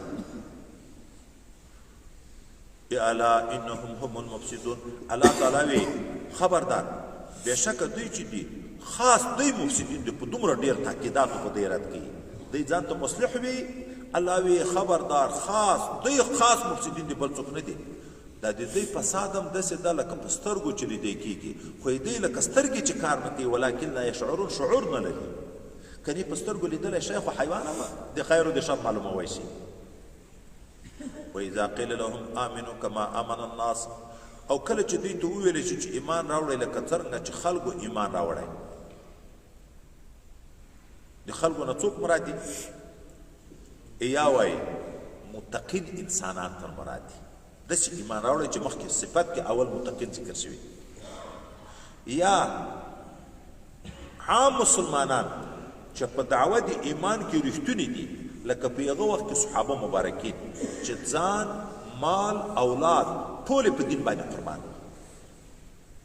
داسې ایمان راوړی دوی به څه ویلې په جواب کې قالو دوی وایي انؤمنو کما آمن السفهاء آیا موږ ایمان راوړو داسې لکه دا بیعقلانو چې ایمان راوړی صحابو ته بیعقلان ویلې ولې هغو دنیا په دین قربان کړه دوی ویښیار لکه نن سبا مسلمان دفتر چې دی چې څوک دنیا ډېري هغه ته ویښیار وي د الحیاذ بالله صحابه خو بیعقلان دي ځان مال اولاد ټول یې قربان کړه ختم یې کړه داسې ایمان راوړو الا خبردار انهم بېشکه دی چې دي هم الصفها خاص دوی بیعقلان دي ولکن لا یعلمون علم نه لري هغه د اولو دو په ځای کې لکن لا یشعرون ویلې ځکه د هغو تاوان لکه په سترګو چې لیدی کېږي په خپل منافقات په خپل فساد باندې خو باید دی په سترګو ویني اما دا د ایمان خبره دا په سترګو نه لیدی کېږي دا عقل سلیم غواړي ځکه د عدم علم تعبیر وکړو چې دا علم نه لري د دغه ځای نه دا معلوم شو چې صحابه مبارکین معیار حق دي موږ د اهل سنت و جماعت عقیده ده چې صحابه معیار حق دي د نورو خلکو ایمان الله دې دوی په ایمان تلي داسې ایمان راوړی لکه صحابه خو معلوم ده هغه ایمان الله ته قبول ده موږ ته په رجالو کې په انسانانو کې خلک راکوي داسې ایمان راوړی لکه صحابه و چې ایمان راوړی ده موږ عقیده ده چې صحابه ټول عادل دي موږ عقیده ده چې صحابه ټول جنتیان دي پیغمبر علیه الصلاة والسلام وی چا چې زه لیدلی یم چې صحابه دي ټول جنتیان دي ګورئ لیدل چې د ایمان سره وي چې د ایمان نه وي هغه ته صحابي ویلی کېږي نه چې څوک ووایي چې خو کافرانو هم لیدلی و پیغمبر علیه السلام حتی چې صحابي یې لیدلي تابعان هم جنتیان دي تبع تابعان هم جنتیان دي خیر القرون قرني ثم الذین یلونهم ثم الذین یلونهم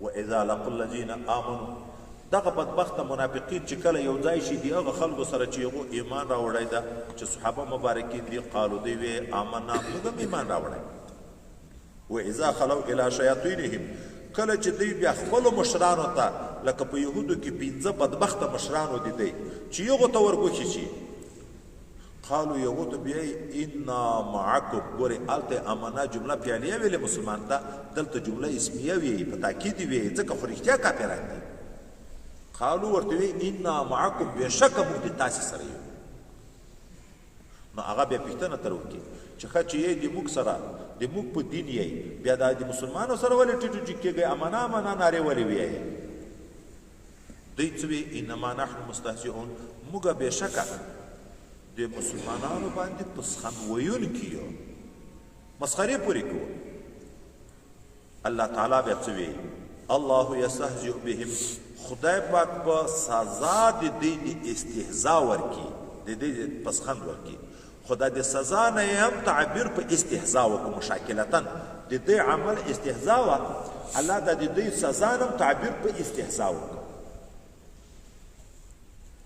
استهزا صورتن حقیقتا خو الله استهزا نه کوي خو یا صورت د استهزا ده د دې سره کافر په دنیا کې د اسلام نارې وایي خدای پاک هم په دنیا کې په دې د اسلام احکام جاری کړي چې کلمه یې وویلې په خوله په زړه خو موږ علم نور نه لرو ځان مال محفوظ شو که نه شو محفوظ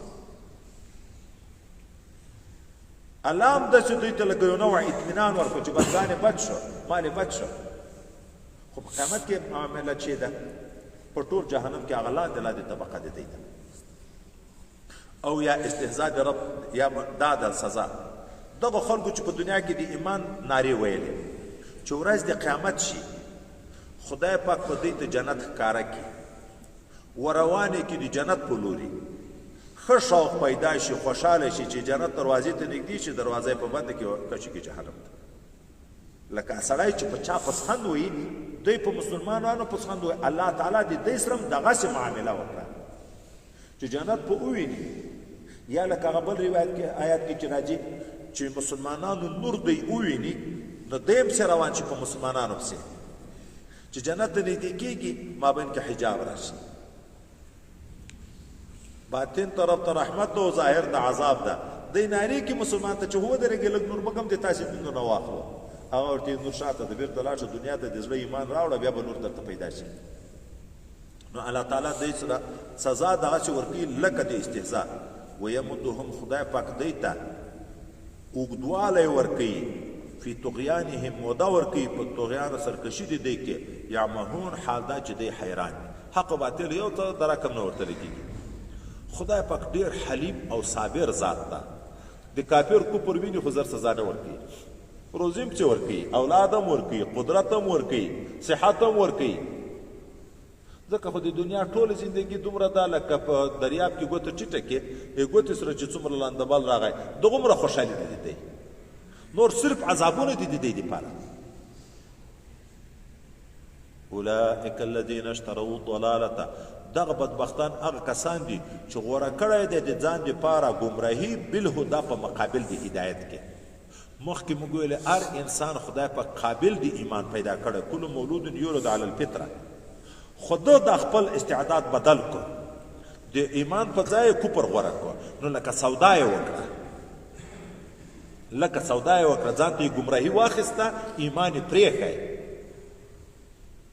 خدای پکې دې خو ځان ته ګمراهي واخیسته خو په دغه سودا کې ډېر غلط شو فما ربحت تجارتهم مجاز ده فما ربحوا فی تجارتهم دوی په دغه خپل تجارت کې ګټه ونه کړه ولې دنیا یې غوره کړه آخرت یې بایلو هغه ابدي زندګي یې لاړه خرابه شو چې د جهنم زندګي ده وما کانوا مهتدین نو دوی لار موندونکي چې دوی په سمه لار روان شي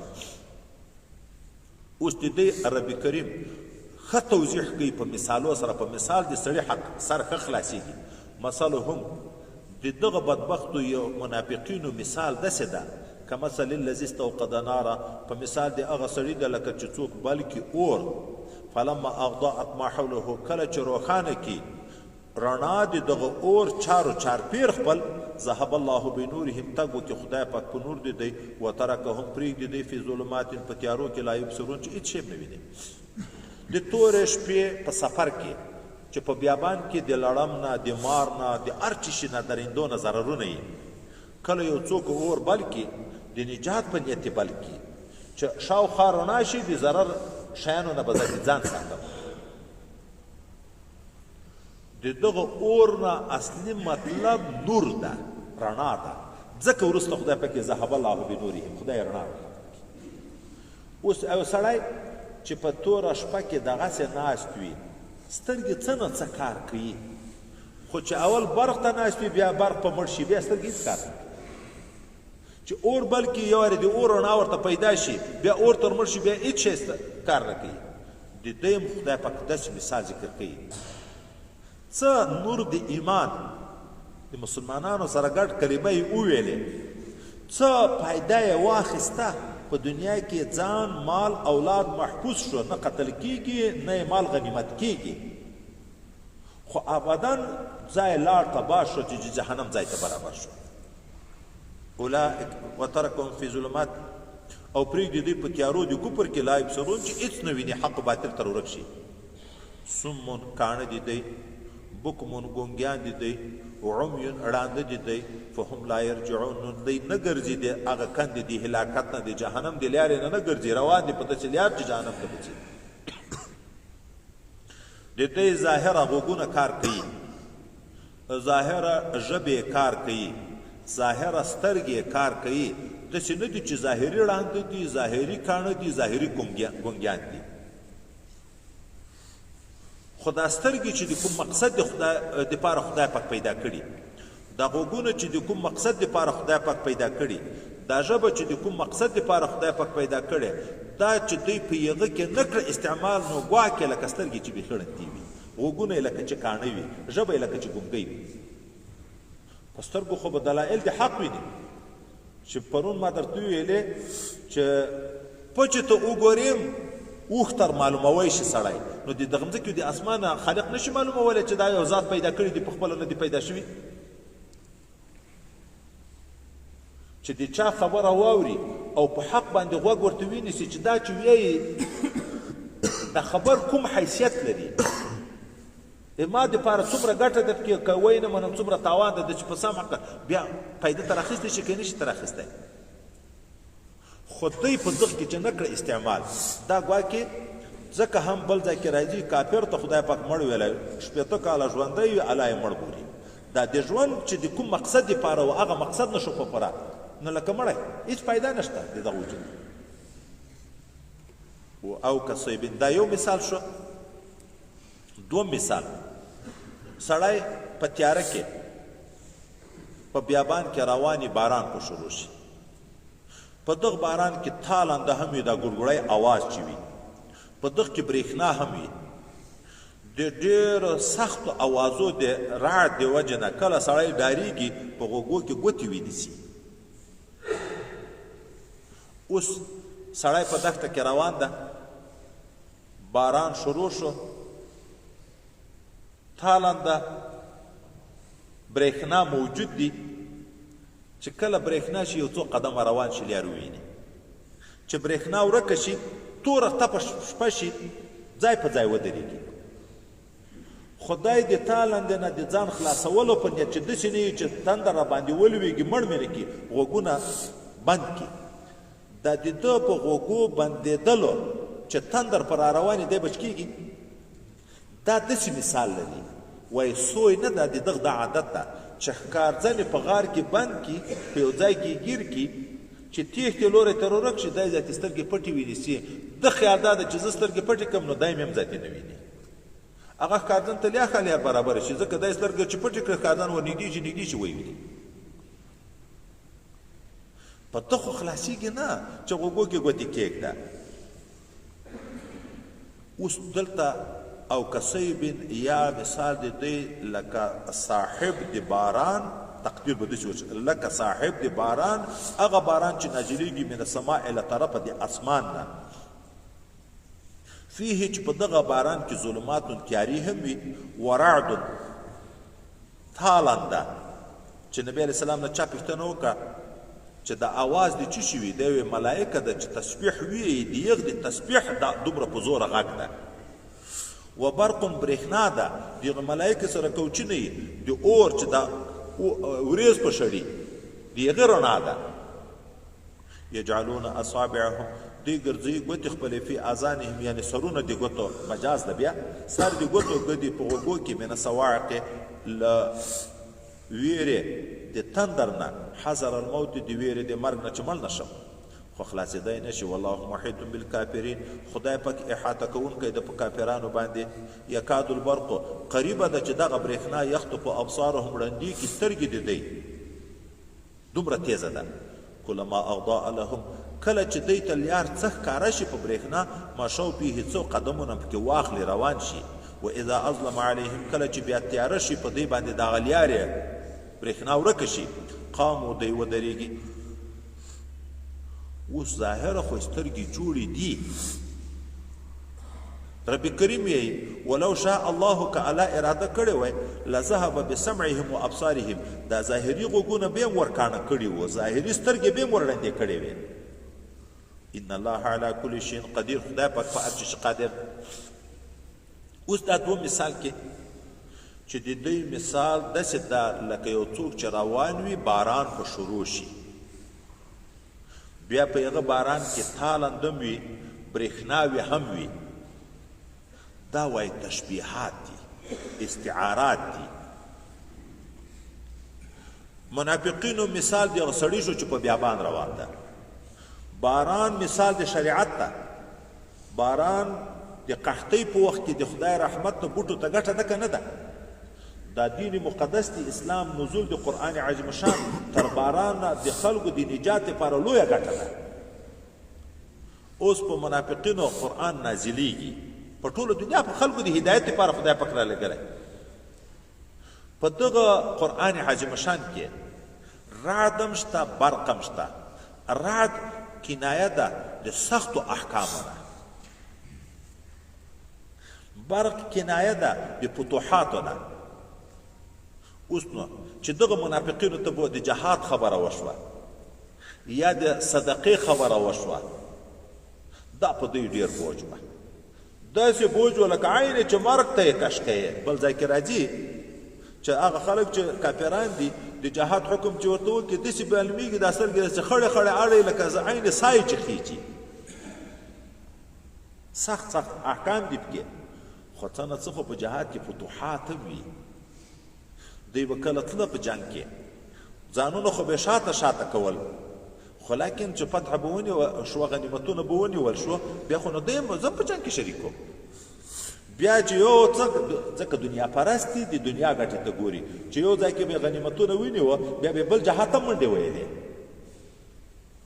خو چې بیرته به بیا سختي ځای راغی، د تکلیف ځای راغی، بیا چې مخلص مسلمان به و هغه به په خط کې جنګېده، دی به منډې ویلې تښتېده به بیا. په دغه ځان د مرګ نه خلاصوه. او چې د الله تعالی د طرف نه مرګ مقدر وي، په تېښته څوک خلاصېږي؟ په بستره ولې نه مري؟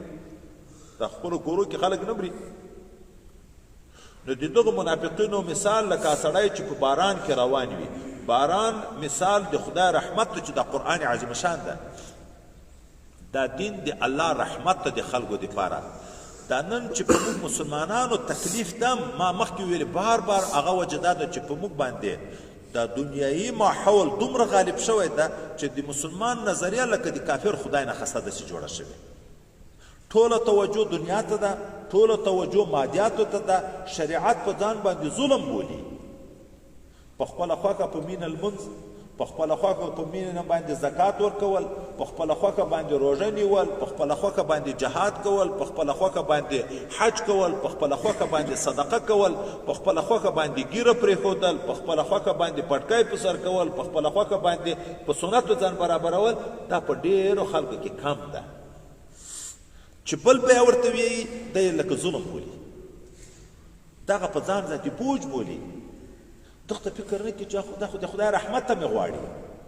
الله قرآن دین مقدس ټول رحمت ده. الله رحمان ده. قرآن وننزل من القرآن ما هو شفاء ورحمة للمؤمنين. رسول الله رحمت وما ارسلناک الا رحمة للعالمين.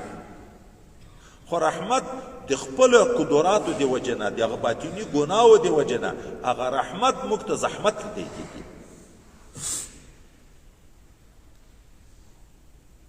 دا تکلیفي عبادت دا لکه هغه تالنده، خو بې تکلیفي عباداتو نه جنت نشي پیدا کېدی. حضرت پیغمبر صلی الله علیه وسلم فرمایي، وای الله تعالی چې جنت پیدا کړ، بیا جبرائیل علیه السلام ورولېږه چې ته وګوره جنتونه ما خپلو دوستانو ته څنګه ځایونه تیار کړي دي. جبرائیل علیه السلام چې د جنتو نظاره وکړه، بیا رب کریم ته ویې د ما د تا په ذات قسم وي چې داسې ځای دې جوړ ده چې څوک یې نوم واوري پاتې به نشي، ټول به ځي جنت ته. څه معنا؟ چې دا نفس د جنت صفت واوري، ایمان، نیک اعمال، کوشش، د ګناهو نه ځان ساتن به کوي. ولې؟ چې هغه نعمت بیا رانه د لاس نه وځي، که ایمان رانه وړم، نیک عمل ونه کړم یا ګناه یې وکړم، چې نفس نوم یې واوري هغه به ټول ځي جنت ته. بیا خدای پاک د دغه جنت نه چار پیر تکلیفونه د عباداتو راتاو کړه. چې په لمانځه کې په انسان څومره تکلیف ده، په روژه کې، په جهاد کې، په زکات کې، په حج کې، په علم کې، په صدقو کې، په ذکرو کې، د هر عبادت یو تکلیف لري په نفس باندې. دا یې تر جنت راتاو کړه ویلې ورشه اوس یې وګوره بیا چې جبرائیل علیه السلام لاړ لکه یو ځای ته چې ځې پاټکونه ډېر دي دا اوس موږ او تاسې ځو په ارلیار کې چې 3 او 4 پاټک دی بیا تر په عذاب شي خلک نو چې دا یې ولده بېرته ربي کریم ته ویې چې زه د ما د پیتا په ذات قسم په دغه وډار شوم چې یو څوک هم چې راته لا نشي دا تکلیفو ته به څوک اړه کېږي بیا الله تعالی چې جهنم هغه سخت سزاګانې د کفارو د مجرمینو دپاره تیارې کړې هغه ورته ویل چې ورشه ما خپلو دښمنانو ته باغیانو ته څنګه سزاوي ځایونه مقرر کړي دي چې لاړ جهنم یې چې وکوت نو بیرته الله تعالی ته ویې د ما د تا په ذات قسم چې د جهنم څوک نوم واوري بیا به په ټول عمر ګناه ونه کړي چې نفس نوم یې واوري نبی علیه السلام یې د جهنم اور د دنیا د اور نه نه شپې ته وارې زیات ګرم ده دا یې اویایمه حصه ده بیا الله تعالی د دغه جهنم نه نفسي خواهشات راتاو کړه لکه دا خلک په سروزو خوند اخلي په شرابو خوند اخلي په قتل د مسلمان خوند اخلي په غلا کولو خوند اخلي په سود کولو خوند اخلي په هره ګناه خوندونه اخلي دا یې ترتاو کړه د جهنم نه ولې اوس ورشه بیا چې وکته بیا الله تعالی ته د ما د تا په عزت قسم مې په دغه وډار شوم چې هېڅوک هم پاتې نه شي ټول ولاړ شي جهنم ته دا لکه پاټکونه دي د دې دنیا ژوند روان ده چې څوک نیک عمله دا تکلیف به تېرې دا به تېرې دا به تېرې دا به تېرې دا به تېرې نور ذاتي جنت ته چې څنګه مړ شو قبر دستي باغچه د جنت ورته جوړېږي او دا بلې پردې د خواهشاتو دي یو خواته بیا جهنم ده چې دغه ګناه دې وکړه دا دې وکړه دا دې وکړه دا دې وکړه دا دې وکړه هلته پاتې یو مرګ ده په منځ کې چې څنګه مړ شو دستي کنده د جهنم ورته جوړېږي قبر کې عذابونه ورته شروع کېږي نو نبی علیه الصلاة والسلام وویلې حفت الجنة بالمکاره وحفت النار بالشهوات جنت په تکلیفو کې پټ ده جهنم په خواهشاتو کې پټ ده که څوک په دا لږ خواهشاتو غلط شو د دنیا خواهشات ټول داسې دي تعبیر آسانه لکه شیطان غلطول د شپې خوب سړی ویني مخایه جما وکي انزال وشي خوان د خوب د چراویک شي دا سړی خوشحاله که خفه د غسل غم ده د ساړه د په عذاب ده ځای به نه پیدا کېږي کله به د شرم په ځای کې وي شرمېږي به مختلفې پریشانۍ ورسره تړلې دي دا د ټولې دنیا خوندونه داسې دي وایي لکه هغه د شیطان غلطول غلط یې کو خو چې څنګه یې سترګې د حق لوڅې شوې چې قبر ته لاړ هلته نو بیا حق ویني عذابونه یې چې ولیده دا چې ټول عمر زندګي باندې پښیمانه ده او که چا عقل درلود دا لږ تکلیفونه یې تېر کړه خیر ده دا 5 منټه چې دلته د باندې په دا ګرمي کې زه انتظار وکړم بیا څوک را روان دي $1000 راکوي دا 5 منټه تکلیف بیا انسان په خوشحالي تېروي که په تکلیف بیا خو خوشحالي د الله تعالی نعمتونه خو $1000 نه او کروړونه نه چې ټوله دنیا واخلې د ټولې دنیا په مقابل کې یو جنت چې وروسته د ښځو مثال را روان دی بیا به کیسې ذکر کړو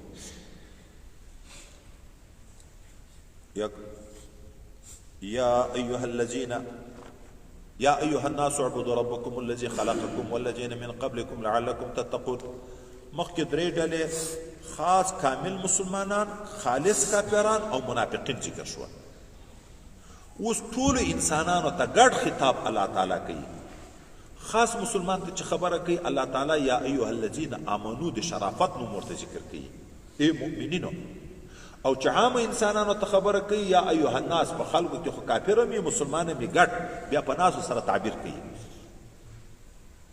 رب کریم په دې آیات مبارکه کې د انسان د پاره چې الله تعالی دا څومره نظام چلی د خپل انعاماتو ذکر کوي او د دې چې د کوم مقصد لپاره پیدایښت شوی د دې ذکر کوي دا کله په مختلفو مستقلو آیاتو کې ذکر دي مستقل زندگی د انسان د چی شي د پاره دا و ما خلقت الجن والانس الا ليعبدون او دا د دنیا نعمتونه چې د موږ د پاره دي سخر لكم ما فی السماوات و ما فی الارض خو دلته په دغه آیات کې دواړه ذکر کړي یو ځای اے انسان د عبادت کو د رب خپل مقصد ورته ذکر کو اول د خپل رب پالون کی پیدا کون کی عبادت کوا.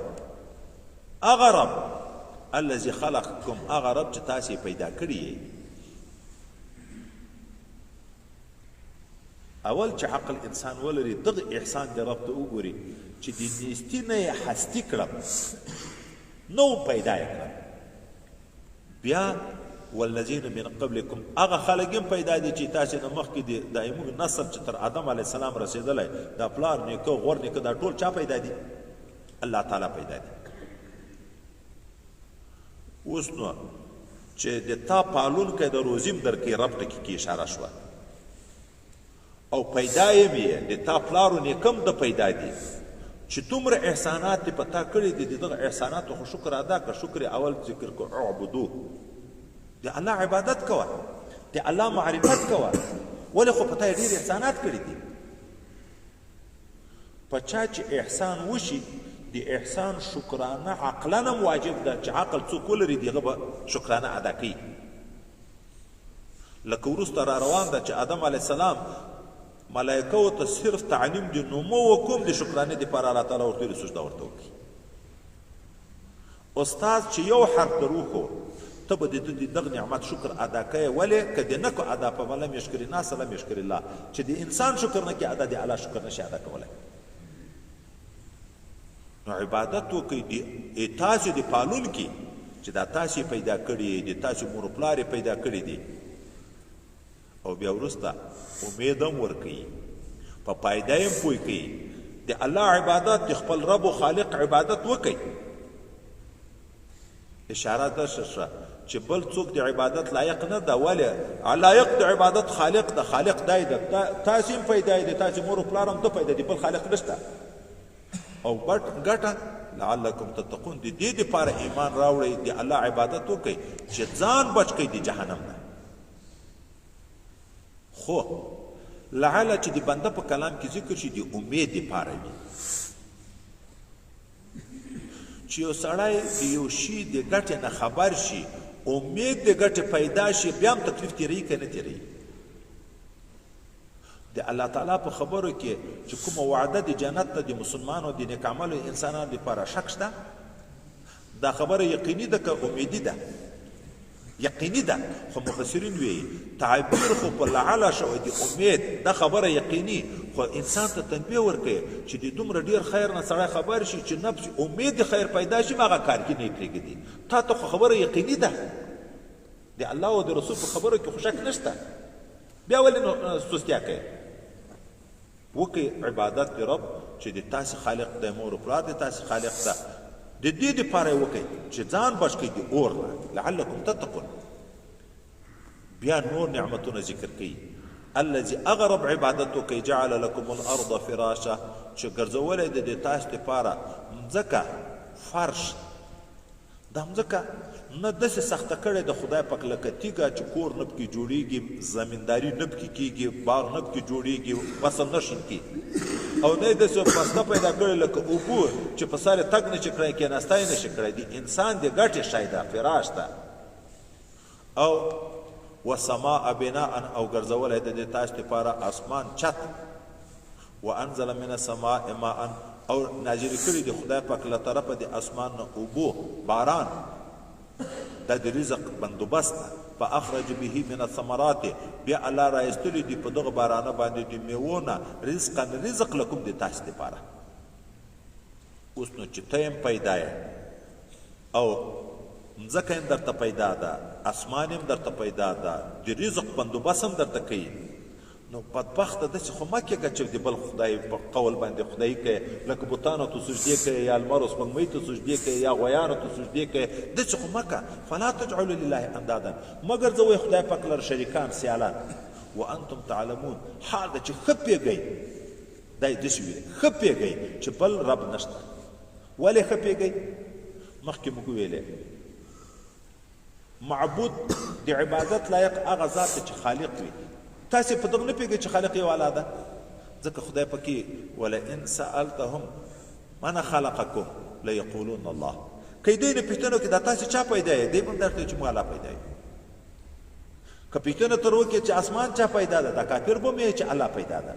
ښه چې اسمان هم الله پیدا ده مځکه هم الله پیدا ده تم الله پیدا یې ښه پوهېږې په د خبره باندې خو دغه خالق لایق د عبادت بل ذات خو بیا نشته ولې بیا بل څوک شریک ورسره نیسي تر دغه ځایه پورې دلایل د وحدانیت د رب و د خدای پاک په وحدانیت دلایل چې واحد لا شریک د خالق دی د رازق دی د مالک دی د مربي د موږ دی د ټول احسانات د دې را باندې اوس د رسالت د حقانیت دلایل ذکر کوي چې دغه پیغمبر چې تاسو ته د ایمان دعوت درکوي د نیکو اعمالو دعوت درکوي دا هم حق ده دا جادوګر نه ده دا دجال نه ده دروغجن نه ده ولې خو ده ته وګورئ معجزې ته یې وګورئ د قرآن عظیم شان درته بیانوي او داسې څوک یې درته بیانوي 40 کاله په تاسې کې د ده ژوند کړی یو حرف تعلیم هم نه ده کړی تاسې په خبر یې نه سکول ته تللی نه مدرسې ته تللی یو حرف تعلیم هم نه ده کړی او بیا درته بیانوي داسې کلام چې ټوله دنیا راجمع شي د دغه قرآن عظیم شان د مقابلې دپاره یو کنکای صورت جوړ کړي نشي جوړولی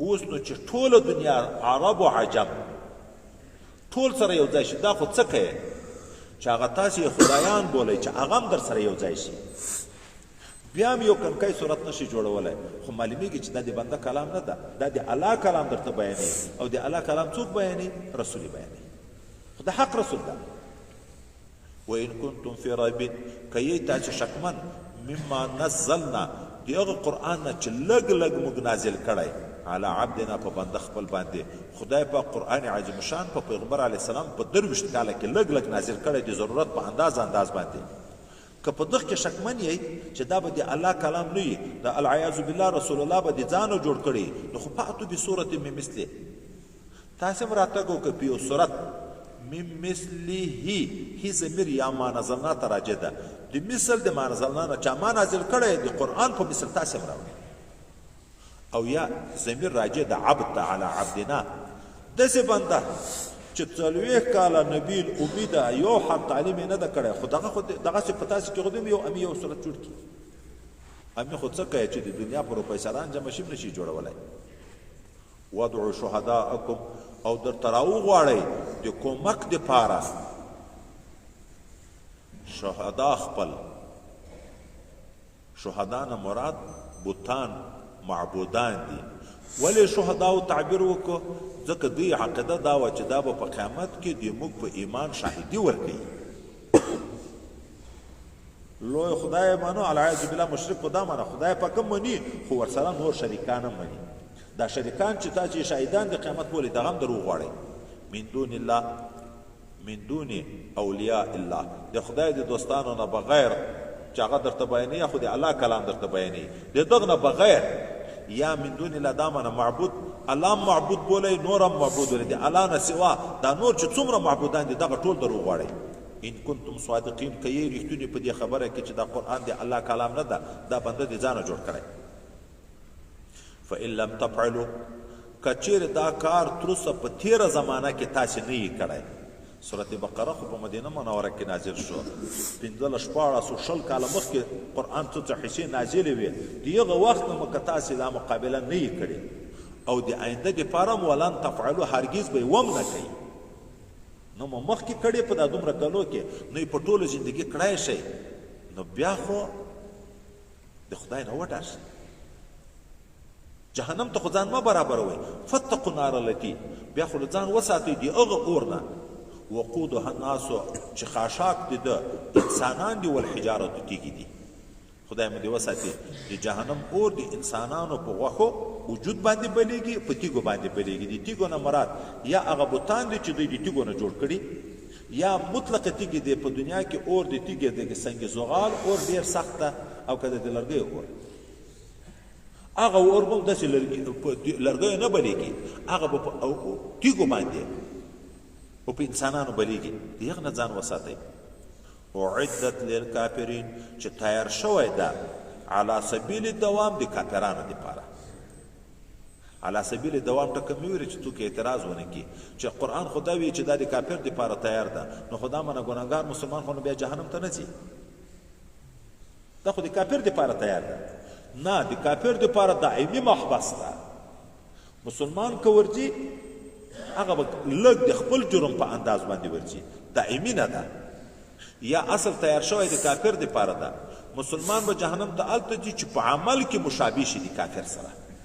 عقیده خو د اسلام ده، خو په عمل کې لمونځ چې نه کوې، چې روژه نه نیسې، یا زکات نه ورکوې، یا حج نه کوې، یا غلا کوې، یا زنا کوې، یا بله ګناه کوې، دا ګناه چا کار ده؟ د کافر. نو مشابه شو په عمل کې د کافر سره، نو هغه هم د مشابهت د وجې نه نو څه خدای هم ورځي، خو دائمي نه ده، ځکه عقیده یې سمه ده. یو طرف ته د کافرانو حال او سزا ذکر شوه. دستي خدای پاک د خپلو دوستانو دپاره بشارت ذکر کوي چې خوف و رجا دواړه یي. د عذاب خبره چې انسان واوري کله ناامیدي پیدا کېږي، چې زیری واوري بیرته امید پیدا شي. وبشر الذین زیری ورکه هغه خلکو ته آمنو چې ایمان راوړی، وعملوا الصالحات او نیک کارونه یې کړي دي. د څه شي زیری ورکه؟ ان لهم جنات چې بېشکه د دې دپاره جنتونه دي، تجري چې بهیږي من تحتها لاندې تر بنګلو او ونه د دغه جنتو الانهار ویالې. خو دلته بیا یو مهمه خبر ده، زیری ورکوي هغه خلکو ته چې ایمان راوړی، خو دومې چې ورسره ویلې وعملو صالحات چې نیک عمل هم کړی وي. د جنت زیری دغو خلکو ته ورکه. خو عمل صالح چاته وایي؟ حضرت عثمان ذینورین رضی الله تعالی عنه وی عمل صالح هغه ته وی چې ریا نه وي، خاص د خدای د رضا لپاره. حضرت معاذ رضی الله عنه بیا وی عمل صالح هغه ده چې د عمل به د زده هم وي، علم به وي پکې، نیت به وي پکې، په دغه تکلیف د عبادت باندې به صبر وي او اخلاص به. هغه بیا څلور شیان عمل صالح هلته ده چې هم به زده کوې، بې زده کړې نیک عمل نشي کړی، ځکه علم خدای پاک فرض کړی ده. د فرض و علم فرض ده، د واجب و علم واجب ده، د سنت و سنت ده، د مستحب و مستحب ده. علم به وي، نیت به هم صفاوي، په تکلیف صبر به هم کې، او عمل به هم خاص د خدای د رضا دپاره. بیا عمل صالح، نو د داسې ایمان او عمل صالح د خلکو دپاره زیری ورکړه د څه شي؟ د جنت. ویالې بهیږي. بیا رب کریم وی کل ما رزقوا منها، هر کله چې ورکړی شي د جنتیانو ته رزق د دغه جنت رزقونه، من ثمرة د میوونه، رزقا ته رزق، رزقوا منها چې ورکړی شي دی ته د جنت نه، من ثمرة یعنې د میوو د جنت نه، رزقا ته رزق. قالو دغه مسلمانان وی هذا الذي رزقنا من قبله، دا خو هغه څه ده چې موږ ته رزق راکړی شوی و مخکې. واوتو به متشابهه، او راتګ به کېږي دی ته په میوو متشابه یو د بلو سره. دې څه معنا ده چې دوی ته رزق ورکړی کېږي، دوی به وایي چې دا خو موږ ته مخکې راکړی شوی و. وایي د دې یا معنا دا ده په دنیا کې سیبان، کیلې، انګور، مالټې چې دا څومره میوې دي، د دغو په مثل میوې به هلته په جنت کې وي، په دغو نومو باندې. د څه دپاره؟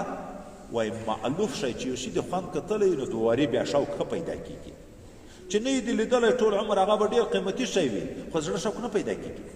الله د جنت د میوو نمونې په دنیا کې پیدا کړي چې بیا په جنت کې په شوق باندې وخوري. نو دوی بیا چې دا سیبان خو ما په دنیا کې هم خوړلي، دا انګور خو ما په دنیا کې هم خوړلي، دا کیلې او مالټې خو ما په دنیا کې هم خوړلي. ملایکې ورته یې خوند خوړلي، خو د دې خو ته اوس د دغو خوند وګوره چې هغه میوه وخورې لکه په دنیا کې چې بیخي خوړل دي. ځکه د دنیا میوې اکثره داسې دي، په ټوکه هم نه خوړل کېږي، په مابین کې مغز یا هغه هم نه خوړل کېږي. ښایسته دومره ام واخله، په ډېرو روپیو واخله، څومره پکې خوړل کېږي، پالتو یې څومره ده. او رستېږي، چنجن کېږي، خرابېږي. د جنت میوه لکه انځر ټوله خوړل کېږي، پزله ځای نشته پکې، په ټوکه یې زړه د اچولو ځای نشته پکې. خو فرق ډېر ده، بیره په دنیا کې هم بیره ده. د جنت بیره به وایي دومره یې لکه د غټ منګی ګړی، دا برګ هندوانې نه دي چې دا لیکې لیکې وي، داسې به اویا رنګه لري، د هرې لیکې به ځان ته خوند وي. نو یا به دوی وایي موږ خو دا په دنیا کې هم خوړلې، ملایکې ورته ته اوس وګوره. او یا دا منه په جنت کې یو وارې انګور ورته راوړي، چې بیا انګور ورته راوړي دی چې انګور خو ما مخکې مو خوړه دی یو ټیټی اوس وخوره دا دوم ور انګورو خوند به تر اولو بیا دومره زیات وي لکه اول چې بیخي دغسې انګور د خوړلي نه هر وارې چې راوړي نوي نوي خوندونه به وي یا درېیمه معنا و اوتو به متشابهه دغه مسلمانانو ته نعمتونه د جنت ورکول کیږي متشابه د نیکو اعمالو د دنیا د سره په دنیا کې چې دا کوم څوک په زړه کې لږ سخي وي په لاس کې آزاد وي د ممسکین بخیلین خو چې کروڑپتیان ارپتیان شي په ځان هم نه خوري په اولاد هم نه خوري په بل خو خود نه خوري خو چې ډېر په لاس کې آزاد وي هغه مالدار سړی په یو قسم خوراک اکتفا کوي خو چې څومره دنیا وسایل ډېر شو دغومره اسباب ډېرېږي دغه چې جوړه شوې ده خوښه خو نه ده جوړه شوې زه ورته یې جوړوی شو دا بنګلې چې جوړې کړي دي خو په روپیو جوړې شوي دي ښه موټر ښه بنګله ښه واده ښه میوه ښه خوراک ټول په روپیو دي چې څومره د چا روپۍ ډېرې ښه خوندونه هغه اخلي جنت هم عین دغه نقشه ده چې څومره د نیک عمل ډېر وي هلته به د نعمتونو دغومره ډېر وي ما درته پرون سبق کې غالبا ویلې که اوس ما اول سبق کې ویلې چې نبی علیه الصلاۃ والسلام ته ابراهیم علیه السلام د جنت ځکه میدان ده او ډېره خوږه مځکه ده نیالګي سبحان الله الحمدلله الله اکبر چې یو وارې سبحان الله دي ویلې یوه ونه درته کوي خو چې دوه وارې دي ویلې دوی درته کوي چې درې دي ویلې درې په ذکر کې فرق ده که نه د یو په شواروز کې دا چې خلک مخکې نه تېر شوي چې په شواروز کې به یو لک وارې سبحان الله نه ویلی نه وي دې کېده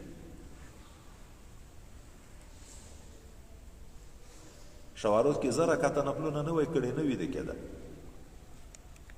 او داسې خلک هم شته چې په شواروز کې 2 رکعته نفل وکړي په آینه کې ذاتي ګوري مخ ته چې څومره انوار پیدا شوه نفل مې وکړه دومره مې وظیفه وکړه نو ولې آلو زمنه فرق ده چې په اعمالو کې فرق ده په نتیجو کې هم دغسې فرق ده اوتو به متشابهه الله عادل ذات ده رحیم او کریم ذات ده یو سړي شپه ورځ خوارۍ کړي دي او یو ورځ بل خوبونه کول دواړه ته به یو قسم ثوابونه ورکوي بیا د ثوابو اوس څه نمونې ذکر کوي ولهم د دې دپاره فیها په دغه جنتو کې ازواج ودونه دي بیبیانې دي مطهرتون داسې بیبیانې چې پاکې کړی شوي دي نبی کریم صلی الله علیه وسلم فرمایي د ادنا جنتي دپاره هم 2 ودونه شته خو داسې ودونه دي الله دومره ښایست ورکړی چې په 80 جوړه جامو کې دننې د پښې په اډوکي کې دننې مازغلي دی کېږي د ښایست نه دا شربتونه چې چکي دا غړۍ کې چې تېرېږي داسې لیدی کېږي لکه د شیشې په ګیلاس کې چې روح افزا شربت یې لرې نه لیکل کېږي تک سور رنګې وي حضرت پیغمبر علیه السلام وی که یوه ښځه د جنت دنیا ته راښکاره شي د مځکې نه تر اسمانه ټوله دنیا به د رڼا نه هم ډکه کړي ټوله دنیا به د خوشبویي نه هم ډکه کړي ښځه خو څه کوي پیغمبر علیه السلام وی هغه د سر ټیکری د ښځې تر ټولې دنیا او مافیها بهتر ده دا یو ټیکری تر ټولې دنیا او مافیها بهتر ده هغه کم 2 ودونه خو د هر چا شته نور زیات د اعمالو په انداز باندې ځکه بل حدیث کې راځي چې 2 ودونه دغسې 100 ودونه تر 500 تر زیاتو پورې خبرې راغلي دي خو هغه ښځې د آخرت د یغو په صفاتو کې ویلې بیبیانې به وي مطهرتون پاکې د څه شي نه پاکې نه به بدن نه کالی خیرن کېږي نه به د پزې ګړنګ لري نه به د خولې بلغم لري نه به وړې بولې لري نه به لویې بولې لري نه به وینه د حیض لري نه به مني پلیتي د مني ولري یو شی به نه لري خو تر ټولو نه غټه خبر دا ده چې بد اخلاقي به نه لري یو سړی په دنیا کې یو ډېره ښایسته ښځه په ډېر شوق په ډېر غټ مهر باندې وکړي خو هغه کور ته بیا پلار تر جوړ شي د ده خبره نه مني جنګ و دعوې لانجې مختلف باندې به سړی ښه خوشحاله چې کور ته ورغلی د غم نه ډک شي هغه به د بد اخلاقیو نه هم پاکوي په میړه به عاشقانې وي عاشقانې میړونه به په دې عاشقان وي نه به میړه د بلې ښځې شوق لري نه به ښځه به د بل میړه شوق لري عربا اطرابا عاشقانې او معشوقانې دوی به په میړو عاشقي میړونه به په دې باندې عاشقي پاکې به وي د هر قسم بد اخلاقیو نه، د کدوراتو نه، د بولو نه، د حیضو نه، د هر چیز نه به پاکې وي. خو د دنیا پاچاهي چې چاته په لاس ورشي دستي دا سوچي ورسره چې څومره سبا ته به مې پسې اخلي، که کال بعد به مې پسې اخلي، که 15 کاله به مې بعد پسې اخلي، بیرته زوال هم شته. چې یو وارې هغه فکر د سړي سره پیدا شو او په ښه کرسۍ هم کېناست، په ښه محل کې هم کېناست، ښایست یې د دغه مولید د زړه مینه هم پیدا شوه، بیا یې چې تر بیا یې نو ډېر زور غواړي. دا د امارت په باب کې، د حکومت په باب کې نبی علیه الصلاة والسلام یې په خپله خوله یې مه غواړئ، ځکه نعم المرضعة وبئس الخاتمه. الک چې اول تیروي ډېر په خوند وي، نه خوند غواړي نه عزیمه غواړي، شودې پستې خوږې د خپلې مور د شفقت د تینه. خو چې کله د بیلتان وخت راشي چې الک د تینه بیله نو سختې ژړاوې په تېرېږي. دا خو به هر چا لیدلي، که په خپل ځان کې ویري ورونه خو به وي، زمن او لورانې دا خو به د چا موجودې وي. بیا ښځې په څومره تکلیف دغه هلکان بیلوي، دا کنکای دا جنکۍ دا به ژاړي. دغه امارت نم چې لرې کېږي بیا داسې غمونه ورسره تړلي دي. نو الله اطمینان ورکوي چې جنت نعمتونه ته لاړئ، نعمتونه پیدا شو، ودونه پیدا شو، بنګلې پیدا شو، دا خیال بیا مه کوئ چې بیا به مرګي بیرته به دا رانه پاتې کېږي. نه، وهم فیها خالدون، دی به په دغه جنت کې همیشه تر همیشه وي. دلته الله تعالی د انسانانو د پوهې دپاره د منافقینو په قصه کې 2 مثالونه ذکر کړه. د دې مثال داسې ده لکه هغه اور چې څوک بل کړي، یا لکه هغه څوک چې په باران کې روان وي. یا یې وایي دلته چې مثالونه ذکر کړه، یا لکه په بل ځای کې چې خدای متعال د مشرکانو د شرک د دې د عبادت مثال په عنکبوت په کور ورکړی. دا جالکۍ نه وي غڼې چې دا کور جوړوي، نه د ساړه نه په بچ کېږي، نه د ګرمۍ نه په بچ کېږي. ان اوهن البیوت لبیت العنکبوت. دا چې د غڼې قصه مثال دی واورېده، یا د مچ قصه چې دغه بوتان چې دوی عبادت کوي داسې عاجزه دي چې مچ که په کښېني د دوی نه هغه شی خوري د ځان یې نشي شړی. نو کفارو ویل دا څنګه خدای د العیاذ بالله چې په دومره کنکیو کیسو کې غږېږي داسې مثالونه بیانوي، دا خو به د ده د شان سره خلایق وي العیاذ بالله. نو ځکه قرآن د خدای کلام نه ده. الله تعالی اوس فایدو ته حکمت ذکر کوي. خدای پاک حیا نه کوي، حیا سره لازم ترک ده. حیا چی ویل کېږي؟ انقباض النفس عن القبائح وترکه لاجل ذلك. سړی کې چې حیا وي ګناه نه کوي، زړه بندېږي، شرمېږي. حیا دا معنی شرمېږي چې که څوک مې وویني دا خو سخته بده خبره ده، نو کار نه کوي، نه کړن ورسره لازم د ترک. د خدای پاک په ذات کې حیا نه راځي، حیا خو انفعالي صفت ده، نو هغه لازمي معنی غایه مراد ده. د حیا معنی ترک ده. خدای پاک نه پرېږدي مثال بیانوي، که د میاشتې وي که تر میاشتې نه پورته وي مچ وي. حکمت کې څه ده؟ حکمت کې امتحان ده چې مسلمان وي پوهېږي چې دا د الله کلام ده، د خلکو د پوهې دپاره مثال ورکړی. او څومره واضح مثال ده چې 80 کاله په کفر کې بوتانو ته سجدې وکړي او د بوت په نامه باندې به یې غویانو اوښان حلالول، دغه خیراتونه وکړي، سره زر سپین زر علاقې بیرته دومره د خوارۍ مثال دی داسې ده لکه د عنکبوت کور، نه د ساړه نه د بچ کېږي نه د ګرمي نه د جهنم د یوې طبقې نه په دغه عباداتو باندې مشرکین بچ کېدی شي. مسلمان پوهېږي چې دا د الله کلام دی، زموږ د پوهې دپاره کړی، او کافر انکار وکړي، نو د یو د کفر ذریعه د جهنم شو، د بل د ایمان د جنت ذریعه شو. څومره لوی حکمت پکې. ان الله لا یستحي، رب کریم نه پرېږدي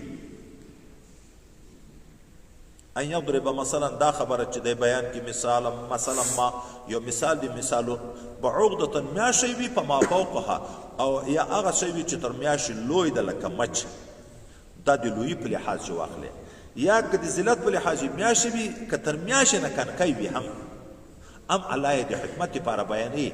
فاما الذین آمنوا، پس هغه کسان چې ایمان یې راوړی، فیعلمون، په تحقیق سره هغه پوهېږي چې انه الحق، دا مثال حق د من ربهم له جانب د رب د دی نه. واما الذین کفروا، او بېشک هغه کسان چې کافران شوي دي، فیقولون، هغه زر د دوی وایي، فیقولون دوی وایي ماذا اراد الله بهذا مثلا، څه اراده کړې د خدای پاک په دغه مثال، دا څه کوي چې بیانوي؟ الله وی یضل به کثیرا گمراه کوي الله تعالی په دغه مثال باندې ډیر خلک ويهدي به کثیرا هدایت کوي په دغه مثال باندې ډیر خلکو ته خو گمراه کیږي څوک وما یضل به نه گمراه کیږي په دغه مثال باندې الا الفاسقین مگر هغه څوک چې فاسقین دي فسق خروج عن الطاعت ویل کیږي چې ایمان نه راوړي دا تر ټولو نه لوی فاسق ده کافر ته اولئک هم الفاسقون ویل کیږي بیا دغه نه رالاندې چې کبیره ګناه کوي هغه فاسق ده چې په صغیره دوام کوي هغه فاسق ده اولئک هم الفاسقون د فسق مختلفې درجې دي فاسق گمراه کیږي خو دلته د فسق نه هغه اعلی پارت مراد چې کافران دي ولې په تفسیر کې د کافرانو حال ده الذين ينقضون عهد الله هغه فاسقان چې دوی ماتوي عهد د الله تعالی من بعد میثاقه پس له محکموالي دغه عهد نه خدای پاک په عالم زر کې چې اول ارواح پیدا و د ټولو انسانانو نه وعده د خپل ایمان په باب کې د خپل ذات په باب کې واخسته الستو بربکم قالوا بلا اوس هغه وعده چې د الله ربوبیت نه انکار کوي څوک کوي کافر ينقضون عهد الله من بعد ميثاقه بل هغه فاسقان ويقطعون چې دوی پرې کوي ما هغه څه امر الله به چې امر کړی د الله تعالی په هغه باندې ان یوصل چې سره وصل دي شي الله امر دې کړی چې په ټولو رسولانو به ایمان راوړي يهود موسی علیه السلام مني عیسی علیه السلام نه مني نبی علیه السلام نه مني نصارا عیسی علیه السلام مني حضرت محمد مصطفی صلی الله علیه وسلم نه مني موږ لا نفرق بین احد من رسله ټول رسولان دي الله حق دي ټول منو ار یو په خپل وخت کې دغه کتاب په خپل وخت کې هغه دین ده اوس د موږ رسول اخرنۍ ده د موږ کتاب ناسخ ده موږ اوس عمل په دقه کوو خو د نور نه انکار نه کوو په خپل وخت کې هغه ټول حق ده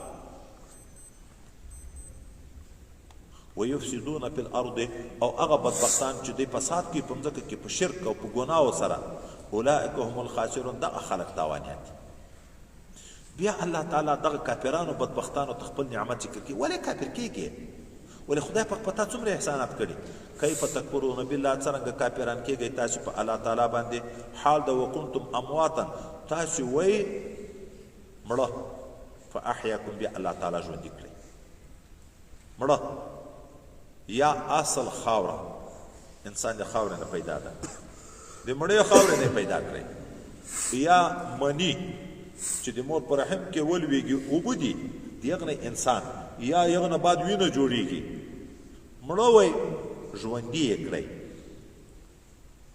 ثم یمیتکم بیا به موجنی چې د دنیا ژوند مو پوره شي بیا به موجنی ثم یحییکم بیا به ژوندۍ کوي اوس خدای پاک د خپل انعاماتو ذکر کې څنګه به کافران کېږي په هغه ذات چې تاسو مړه وای ژوندۍ کړی دا خو سید انعام ده ور یاد ثم یمیتکم خدا خو بیرته دا خو غم ده دا خو نعمت نه ده بیا مو وجنی دایم د ذکر په چا کې کړه په انعام کې کړه ولې مرګ په واقع کې لوی نعمت ده جنت څه وخت پیدا کېږي په ژوند کې مرګ نه بعد د الله تعالی دیدار څه وخت پیدا کیږي په ژوند کې د مرګ نه بعد چې څومره انعامات دائمي دي خو ټول د مرګ نه بعد پیدا کیږي مرګ د مسلمان لپاره الموت جسر یوصل الحبیب الی الحبیب مرګ یو پل ده چې دوست ته وصل کوي لکه یو دوست ویالې په هغه غاړه د بل په دغه غاړه چې په منځ کې پل نه نشي وتلی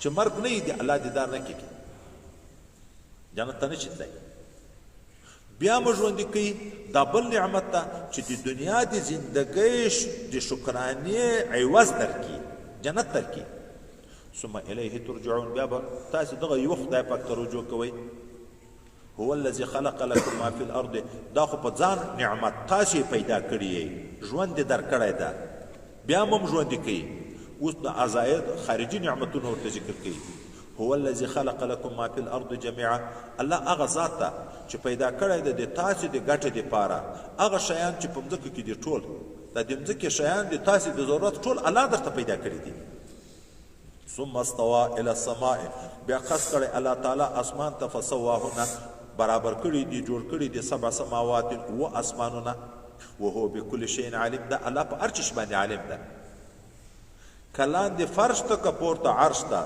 دا مابین کې چې څومره شیان دي ټول خدای پاک په انسان انعام ده، په اشرف المخلوقاتو. آسماني نظام ده، سپوږمۍ ده، ستوری ده، لمر ده، او دې طرف نه د بارانو نزول ده، چې څومره نعمتونه دي هغه نزول دی واحد قرآن قطع نظر ده ظاهري ته چې وګورې خو دا هم ټول انعام ده په بنده باندې. د مځکې چې څومره نعمتونه دي انعام ده په بنده باندې. خو اسمانونه ځکه هم ومن الارض مثلهن بل ځای کې راځي خدای پاک اسمانونه پیدا دي ځکه هم پیدا دي، خو اسمانونه یو د بل نه دومره لرې دي لکه د مځکې نه تر اسمان. د مځکو په باب کې اختلاف شته چې آیا هغه سره لرې دي که سره دا طبقات نښتي دي. بعضې علما لیکي چې نښتي دي لکه د پیاز پټو کې یو په بل برسېره، او بعضې وایي چې د یوې مځکې تر بلې مځکې هم دومره جلاوالی ده لکه د مځکې نه تر اسمانه پورې. دا تر دغه ځایه پورې د بنده باندې انعاماتو ته یې پیدا یې پلار دې پیدا ده، رزق یې درته پیدا ده، ځکه یې تا دپاره ده، اسمان دې تا دپاره ده، دغه سلسلې د انعاماتو ورسره د جنتو څه ذکر څه هغه وکړه. اوس یې هغه انعام چې هغه د په پلار شوی ده چې آدم علیه السلام ته ډېره ذکر کېږي باندې اوږدېږي خو نه.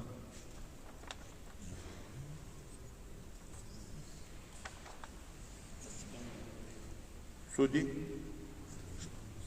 12 نیمې دي.